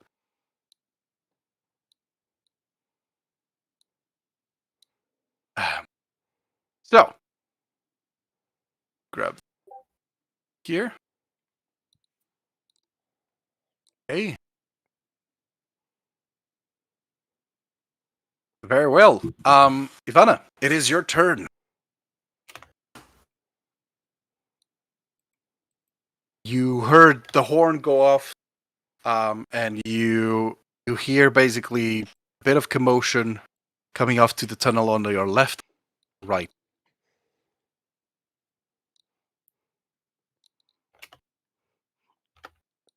Okay, so there's the guy and the battle axe. Very well. Fly over to him.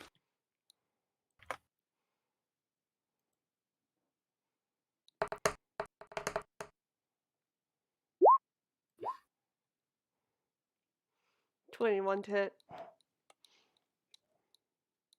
21 to hit. Yeah, I think that hits on a poor old goblin.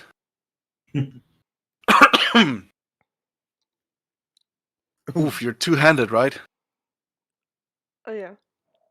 Okay, you just see this guy who just told Jarell to eat poop, and you're just raging. Go for a swing. Go for a swing, and this thing. Are you aiming for any specific part of the creature? Not really. This thing just kind of like was shooting the bow. One like the both hands just go off as the creature dies. You dealt like almost double its HP. Anything else, Ivana? You still have your bonus action for that bolt. His little friend in range. Little friend is in range. Range. Bolt. Till the start of your next turn. So he's like his vision starts to come through. He's just kind of looking around. He's holding the wall. He sees you. He's just like, uh-oh. Have some more light. Pew! Do you pew him again? Yeah, I'm pewing him again. Very well. I will say the following though.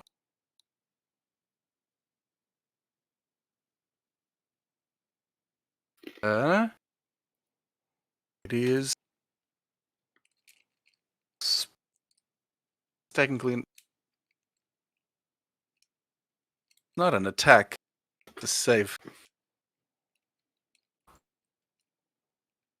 I need you to make. Let me just read a thing.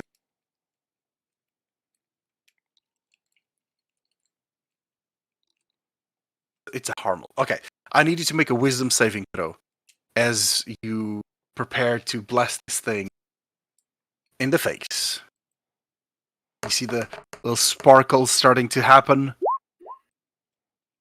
You look at it and it just has this most pathetic look on its face. It's almost like puppy eyes, and then there's like a little bit of snot is coming out of its nose, and it's just groveling, holding against the wall.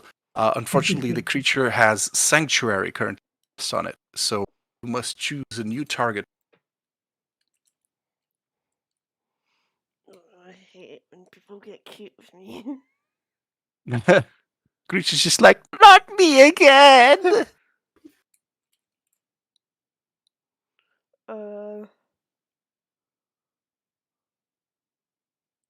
I have lost my measuring tool to see if anyone's in range.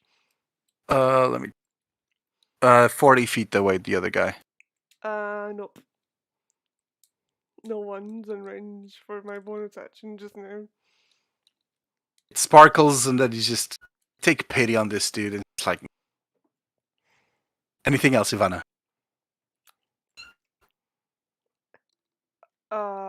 That's me. Very well. Rivet, it is your turn. Well, as a barrel starts to barreling through, like yoink, yoink, yoink. Where? Okay, stop right there, Rivet. As you're moving along, I need you to make a dexterity saving throw, please. All right. Dexterity save. Oh! You go to put your foot down, and you feel something that is not dirt. It is very cold. It is very metallic, and you immediately like kind of just do a little hop away as you just hear a clunk, and behind you, a bear trap just clink closes down. Please feel free. Yeah. As you know, I was gonna double check there, and last 10 feet up there.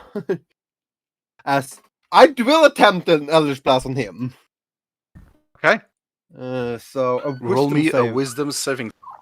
Yeah, as you know. Oh, come on!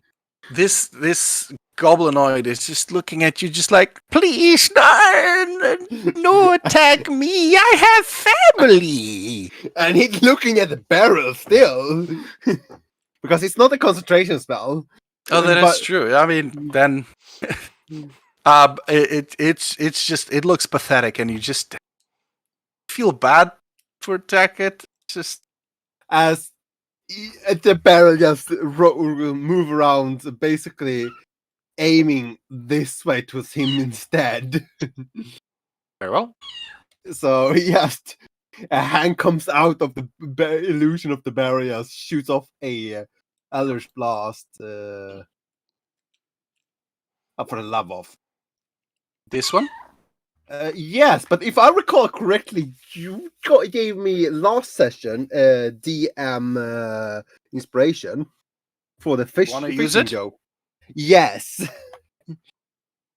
So that is a what now? So you roll again. So roll again. All right.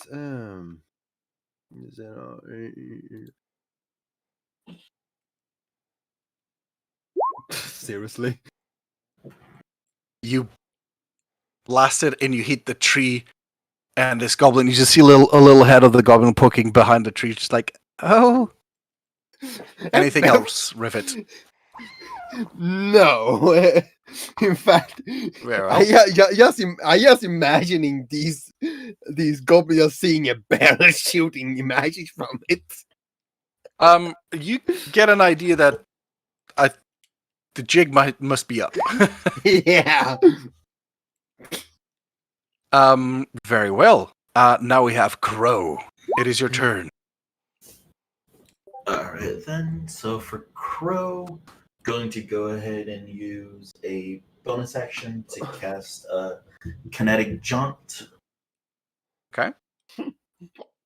Now I can move, an extra 10 feet and not provoke any attack of opportunity. Very well. Alright, and let's see, so move a bit closer. I need you to make me a dexterity saving throw. Ooh, okay. I was really wondering if my Kinetic Jaunt was gonna activate any of those. Let me have a All it does is just empowering my movement. That's about it, and like I'm very just graceful movement, basically.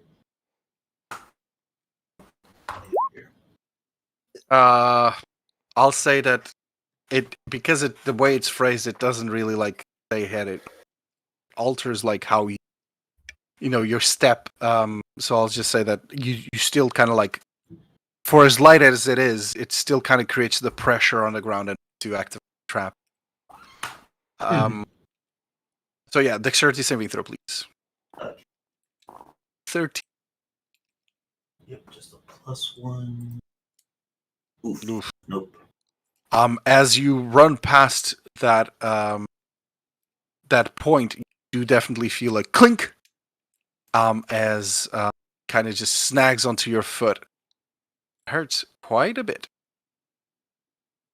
All right. No damage Character? or I need you to take 1d4.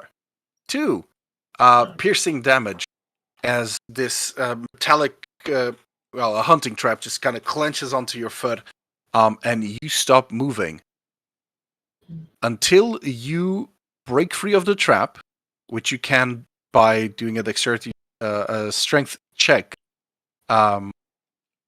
Your movement is limited by the length of the chain. Not that much. Basically, you can only move like 5.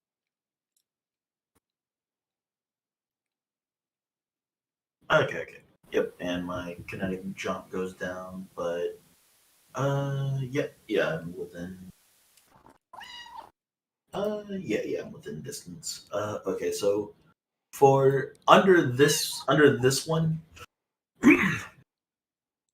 Crow holds up his hand and just starts to basically do a couple of signs again, and just says the word Ignis, and like a bonfire just starts to create under this one. Very well. Why is everyone going after that guy? Burn. He did nothing to you. Very well. Back. So bonfire is there. You're currently concentrating on bonfire. Well, Yep. That would be a deck save. Dex save.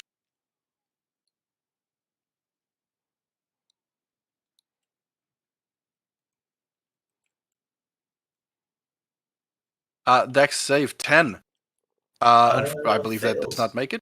Yeah. Yep, fails. Had to beat a 13, so they will take 1d8. Ooh, they will take a total of 7 fire damage. Very well. This individual is just like, wait, no, stop!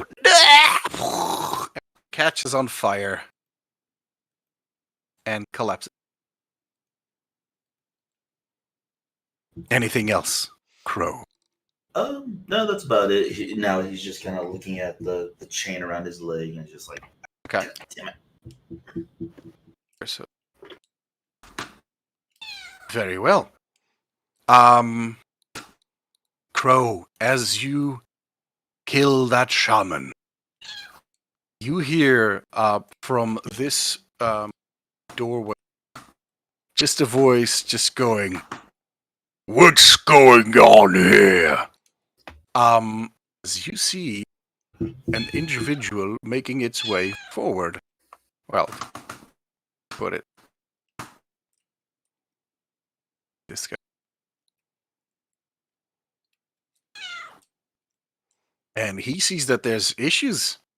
So this big boy just says, "Well, we have visitors. Boys, let's go." As he rushes forward. He's gonna go with a great axe. Great axe on great axe. Good old swing on Miss Ivana. That's a nat 20. Yeah, but that's still, it's a nat 20. Small damage. 10 damage. Just to have to buy something because I'm raging. Yes. So you take 5 slashing damage as this orc just goes for a massive swing.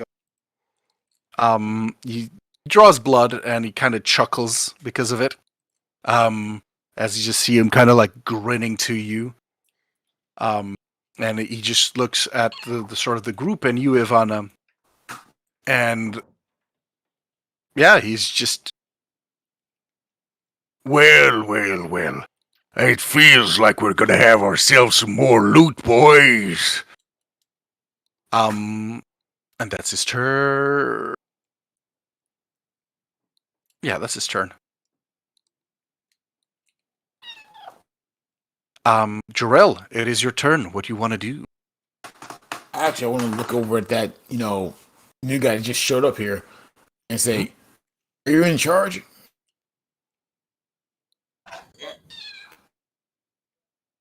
Yes. In that case, I'm going to ask you nicely to surrender.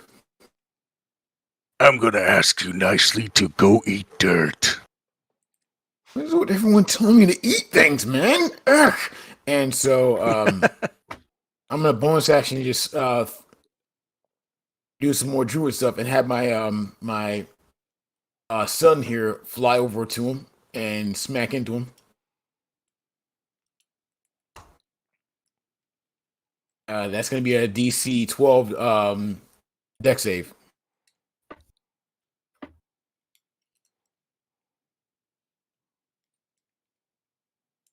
Well, Dex save. No, not con. Dex. 5. I believe 5 is enough. So he takes 11 points of fire damage from that. Woof. Yes. And Oh snap! I almost forgot to do this here. And that's my bonus action. And you know what? Screw it. As my action, I'm just gonna look at this guy and seeing as our barbarian was shooting was doing what she was doing. I'm gonna run. I'm gonna actually take a risk here, and I'm actually gonna run carefully over here. Mhm. So I'm gonna be like, excuse me. And I'm gonna actually fire a guiding bolt at the scumbag over here too. Guiding bolt. Okay. So here we go.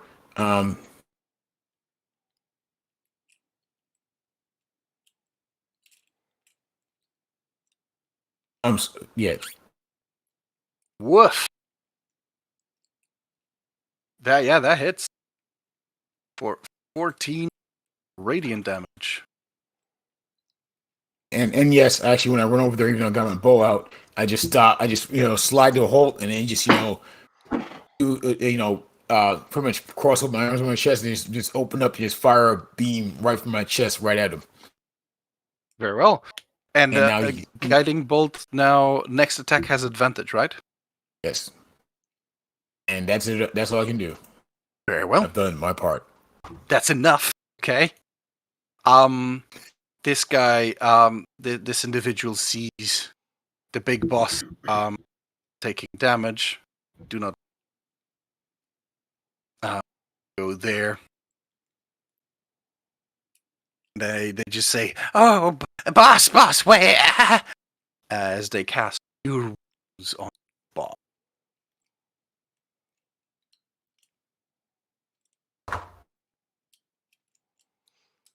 Ugh.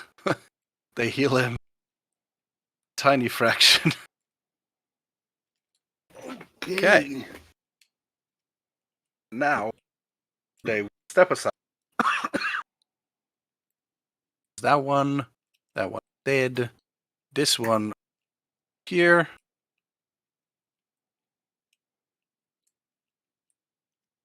Cast something. Yeah. Turn.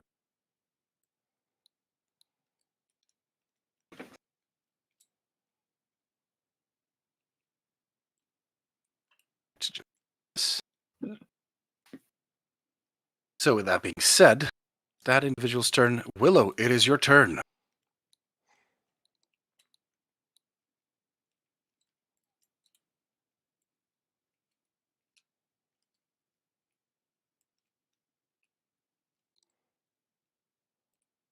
Willow? Sorry, I had myself muted that whole time. Sorry. So I want to cast spiritual weapon. Okay. And I want to cast it here, in between where I don't think my clicky thing's working. Oh, here. Oh, hang on a minute. Is that working? Yeah, there. Yeah. Okay. It's basically just going to look exactly like my quarterstaff, but in a spectral form. And it says that it can make a melee attack against a creature within 5 feet of the weapon, and it'll take force damage on a hit. Yeah. And it also does a bonus action where I can move up to 20 feet and repeat the attack against a melee creature within 5 feet. So I want to cast it there, and I'm going to roll to hit. It should work now because I think I've sorted out my extension. It does. So it's a 17 to hit. And I'm going for the big guy.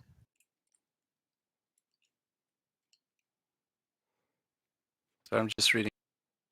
So the thing is, spiritual weapon is a bonus action to cast. When you cast it, Mhm. you can make an attack, and then as a bonus action, you can move it and repeat the attack because you only have one bonus action, one hack with the spirit. Oh, right, okay. I thought there was an action to cast it and then a No. bonus action. It's Right, it's a okay. bonus action. All right, okay, yeah. I'm just going to attack It's still one of the game's best spells. Yeah. So 17 to hit the big boss. Yeah. Definitely hits. Okay, and damage is oh wow, okay, 3. I rolled a 1. Look, still, everything counts. You whonk, smack on the boss. Anything else, Willow? Ein Moment, alsjeblieft.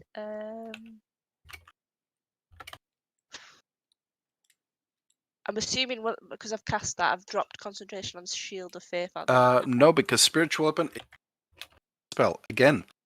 The game's best spells. Right, okay. In that case,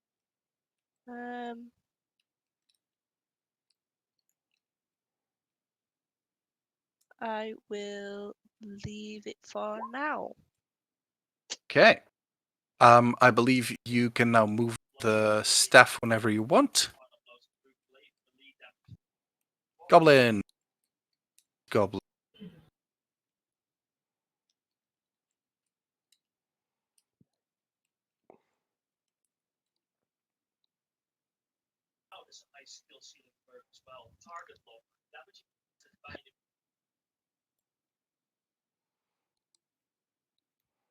Not so well positioned. These guys.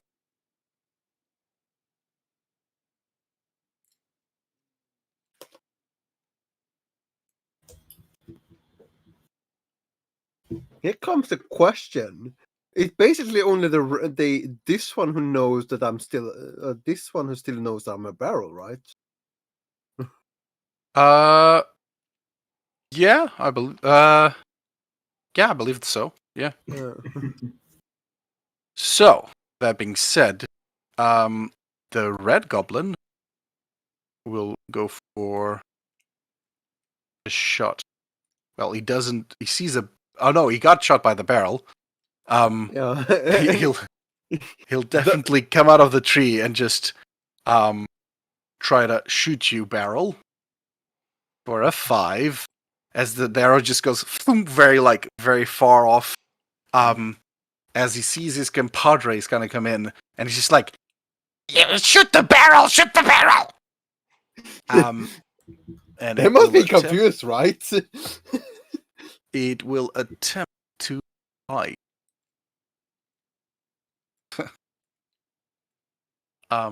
It thinks. The other guys will. These 3. I'm gonna roll to see how they processed information. Yeah, that was a 4. They just look at him, just like, must have been drinking again.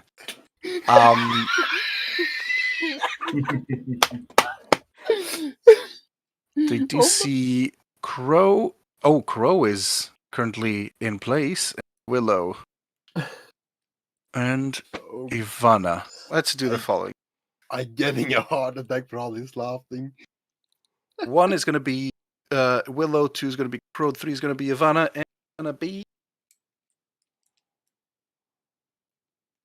Willow. Okay. 3 arrows come flying your way. 1. Okay. 2. Okay, that's a 9, so that's a very wide one. That's a 21 and a 9. Those hits, I believe, right? Sorry, what was that? A 9, a 21, and a 19? Exactly. Oh, yeah, 2 of them hit, yeah. So you take 12 piercing damage as 2 arrows kind of... and then... well, they don't have any more movement. So yeah, they just stand there. Actually, this guy try to nimble escape, and you just see him kind of like kneel behind the tree as it's currently prone, and you just saw him kind of like just dive behind the tree. Ivana. Oh no, wait, these ones didn't attack. Again, you see. Oh, they see Ivana boss, so they're gonna go for Ivana. They saw more than. Okay, so same old thing. Ivana.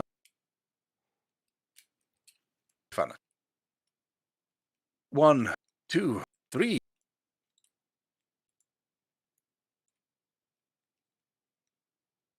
So that is 24, an 18, and a 20. Those all hit, I believe, right, Ivana? Yeah.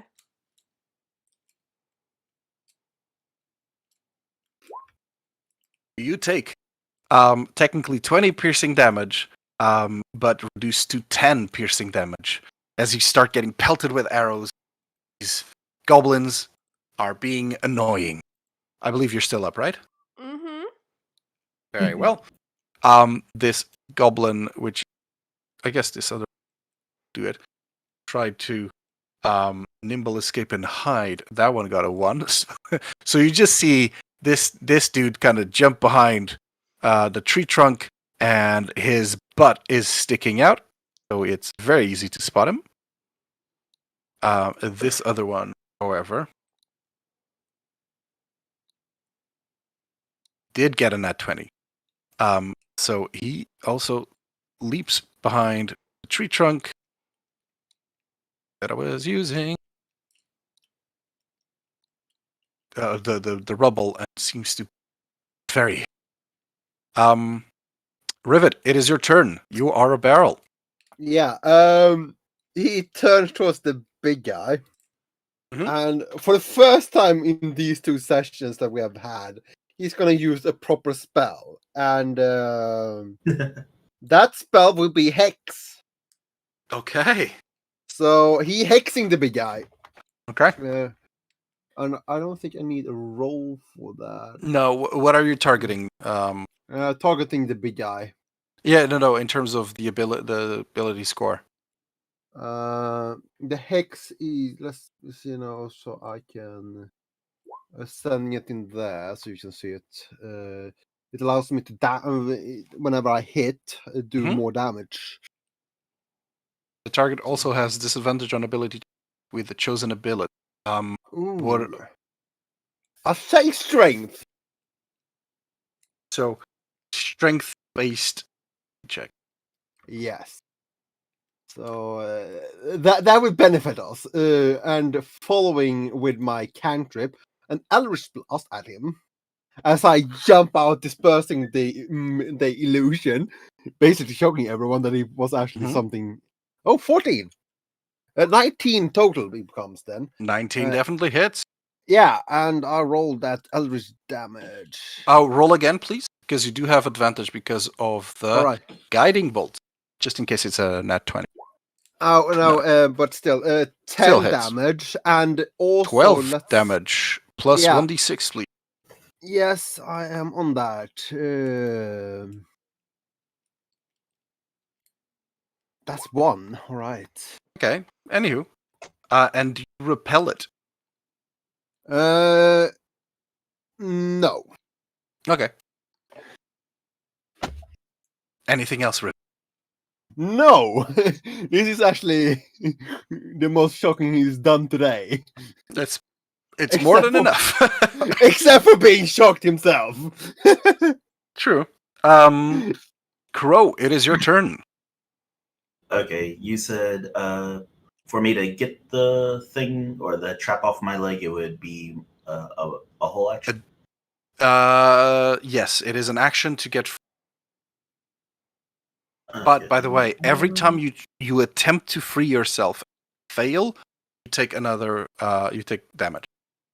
Okay. It's not massive damage, so I should let you know. Mm-hmm. I'm not that strong. Right, it's a concentration. Alright.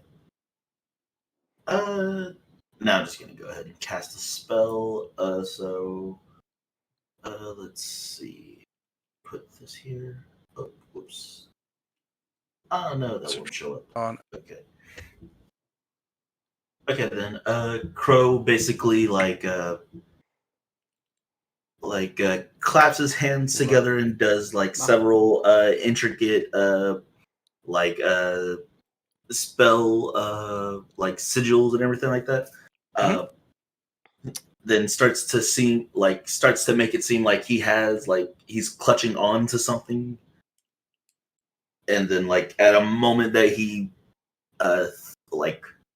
he's like pulling something down, a magic circle appears around. Let's see. I'm casting Magnify Gravity. It's a 10-foot radius.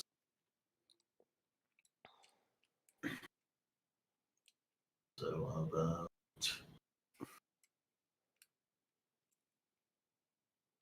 10-foot radius sphere on a point.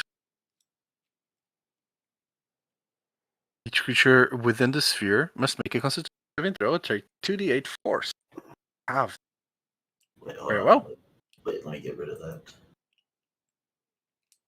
How do I get rid of it? How do The I box. get rid of this square? Yeah. They tend to be a bit. Do you want to reposition it? Yeah. What, down? So?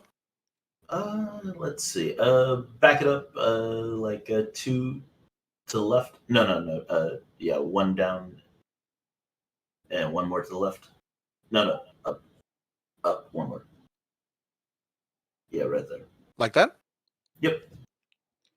Very well. Basically a like a circle like appears above them, and just like sudden pressure starts to build up on them, and they have to make a Constitution save of 13. And I'm casting this at second level. Con. Ooh, okay. So, both the shaman and this goblin fail. They take Okay, they will be taking 14. 14 force damage, and the one that passed will be taking half of that. Very well.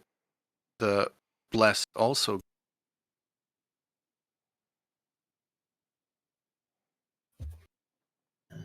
Here, like, put it in.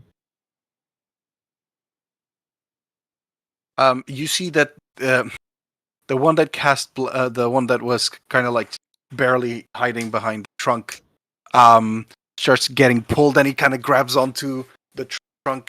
The other two, however, the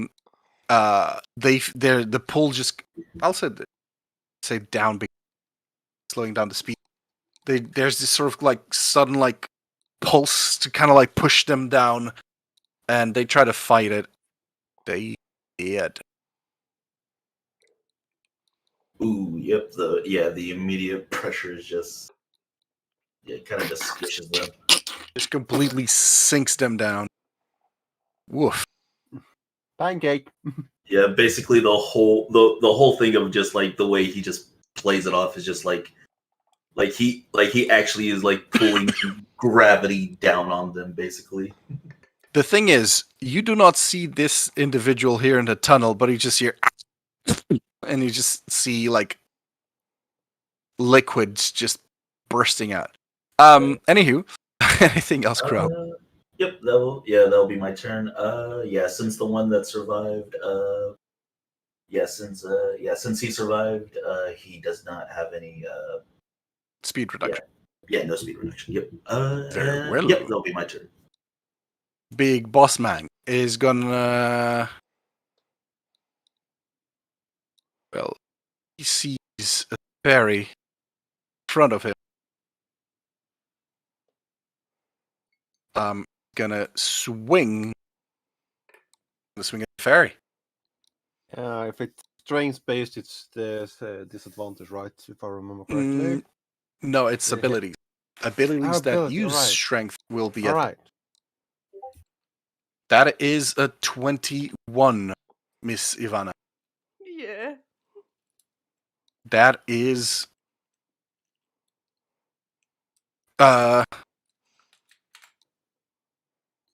Did we skip you, I don't know. Ivana? I'm not sure. Check. Rivet. Yeah, we had Goblin. Yeah, I don't think she went. Yeah, you didn't go. Goblin here, and then it was Rivet. So yeah, I apologize. We skipped Miss Ivana. Ivana, before it is your turn.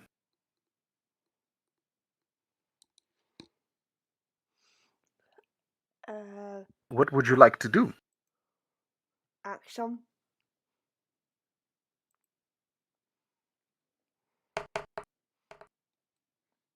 Would you like to swing your axe, or would you like to bonus action first? Swing. Crit. Swing. Oof, oh, wow, wow. Okay. Roll for damage, please.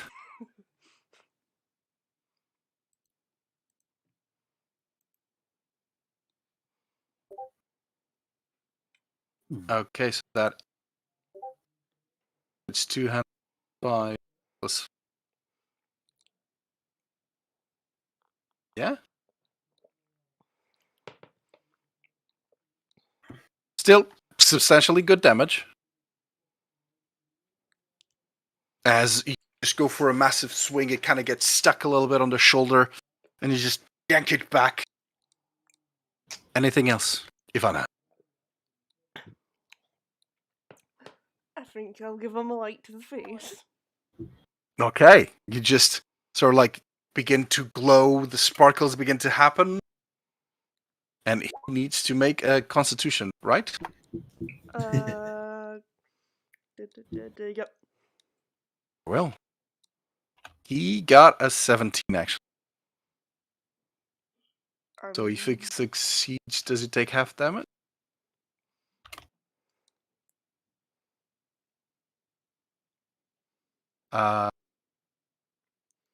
Constitution saving throw or take none. He saves, nothing happens. Okay. But the sparkles happen, he just kind of like just averts his eyes at the last minute. As he definitely would probably just say, "Damn furries!" And now he goes gonna go for a swing, which was just roll, which was a 21, 10 slashing damage, so reduce to 5. As you guys are just trading blows at this point, just like one swing, one swing.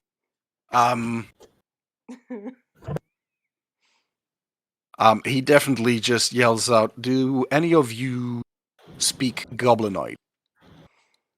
Nope. Not him. Nope. Okay. Negative.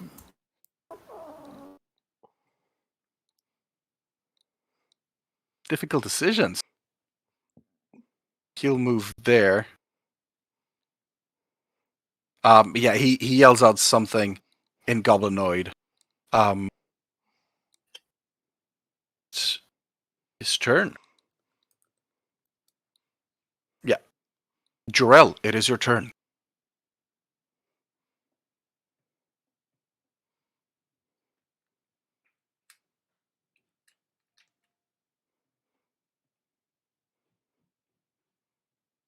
Oh, you're muted, by the way, Jorel.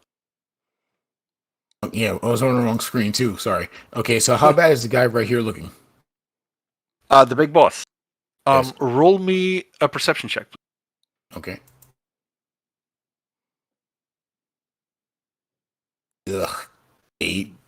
I mean, he seems to keep on swinging. It's kind of, he's hard to read.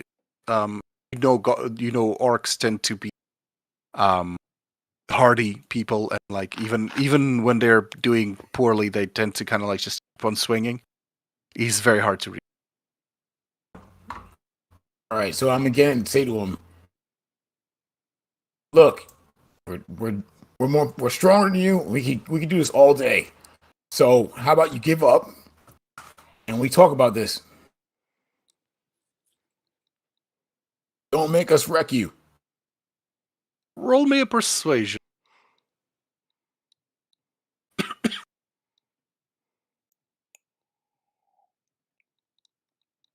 $19. He got it. He just looks at you. He's kind of like he's panting a little bit. There's blood dripping off of him. He's just like 2 hands on his axe, just looking at you, looking at his guys, and just like, "What you want?" We're here because there's a dragon. And we heard there was talk of a dragon that needed our help. We're here to help them out so we can get some kids' wishes granted. Mm. Mm. You want my pet then? Yes, that's it. And it's not a pet. It's for helping children. You got a problem with helping children? Yes. Look, I didn't be about the bush. let's have the dragon. We'll leave you alone. You can find another pet. Mm. He looks to his goblin compadres and he's just like kind of looks around. Everyone's kind of either taking cover or like just afraid for life as he just kind of like yells out something in goblinoid as he kind of begins to kind of put his axe in a more passive position, let's say, as he's kind of like taking a little bit of less of a stance as he takes a step, just not enough to be out of the range of Ivana, but just a tiny step back. If you want pet, you can have pet, but no steal anything else, huh? We're not on a mission to steal. We're here actually to do heroic stuff, and heroes don't steal. We reacquire things, but we don't steal things. I don't care about that, to be honest.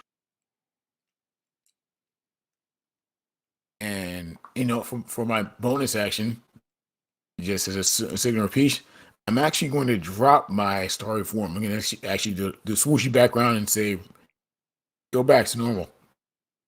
Okay. Very well. But I'm still like, all right. You give us a dragon, and we'll go in peace. The dragon is down that door. And he just points to the door to the left here. I don't know if I've taken too much time here, but I do want to just say, like, who wants to go get the dragon? Rivers, Maybe can go get the dragon. Rivers follows on with that, in fact.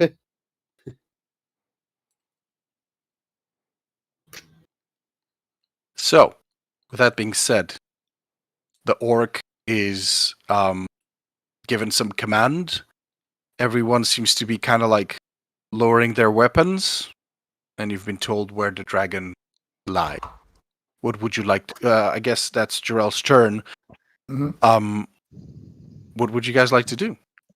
Can I just ask them if there's any more traps here that we should be aware of? Just sort of reinforce that whole look, we're not here to hurt anyone. We understand that you're just trying to survive just like everybody else. We don't want to hurt you, but just give us a clue if there's any traps that we should be aware of.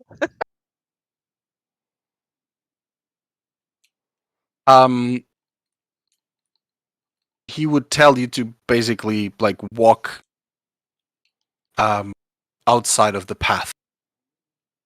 So basically, as in the map, you see an area that's kind of like more dirt.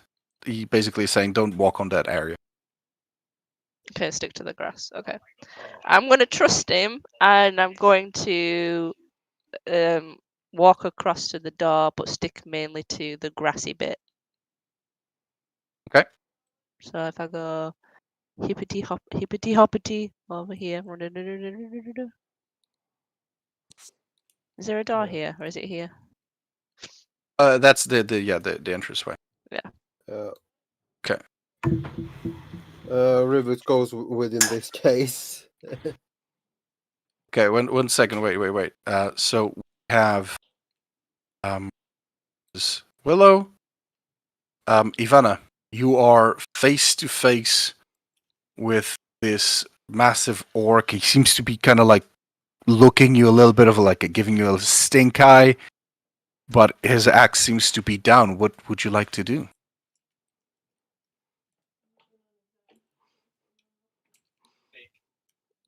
I'm gonna lower my axe, and I'll just fly over to where Willow and Rivet are, whilst keeping eye contact with the big guy. Okay.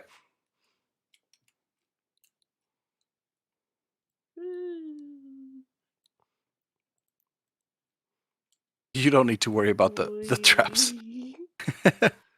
Hey, wait. You're there.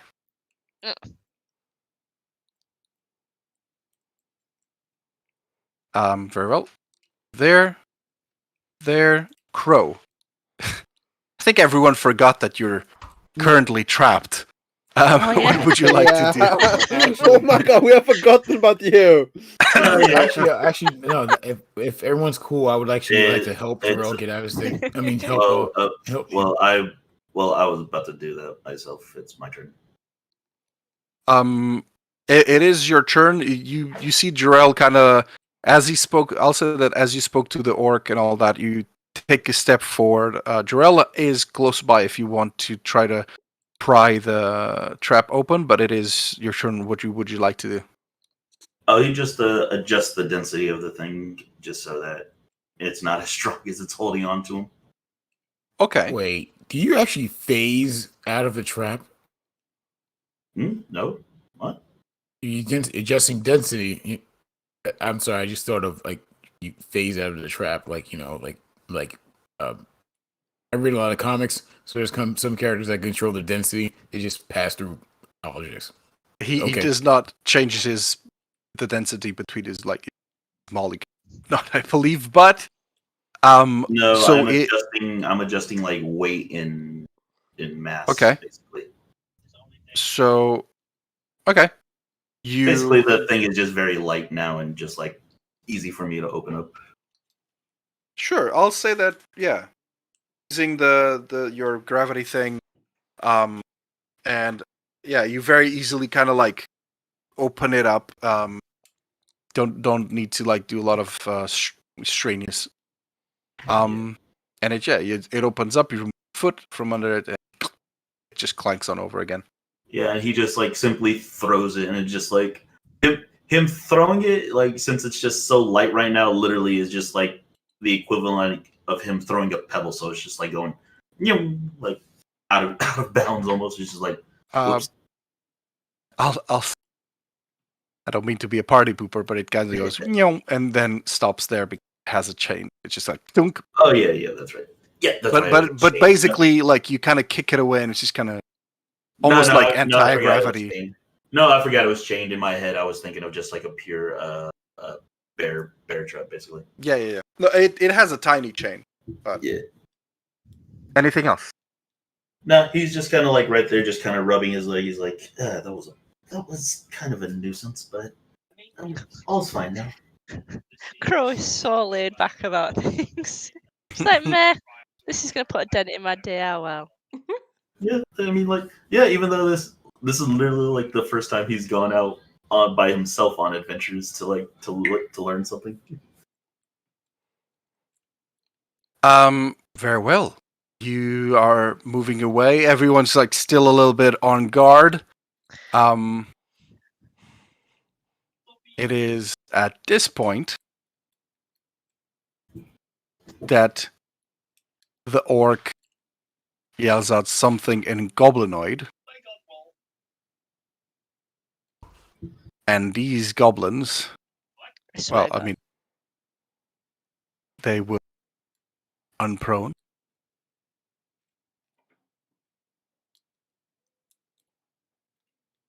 They'll start swinging. They're attacking us. Yeah. Mother. Rivet or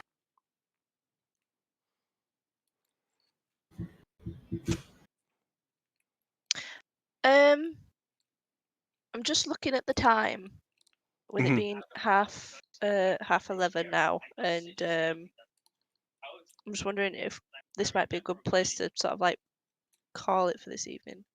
Yeah, it's pretty cool. Yeah. Okay. I mean, they. I'll be honest. They're not close. They're not far away from death. But yeah, I think this is a good point to stop.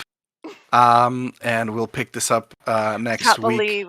You know what? I was almost gonna give the head guy the healing potion as a thank you. Oh, he should have waited. I'm so glad I didn't. Look, I I was man, he just would've saved thinking. us. I was just thinking would they allow it? And then I was just thinking, well, technically, like they're in this just for like stuff. So if you have stuff, Yeah. they want your stuff. So, and I was obviously they also don't know Yeah. when to quit. I knew I'm you couldn't so- trust them. That's why I was like keeping eye contact with the boss. I, I was Yeah. I was literally gonna have Pause. Crow say that he's sorry for what they've done. Yeah.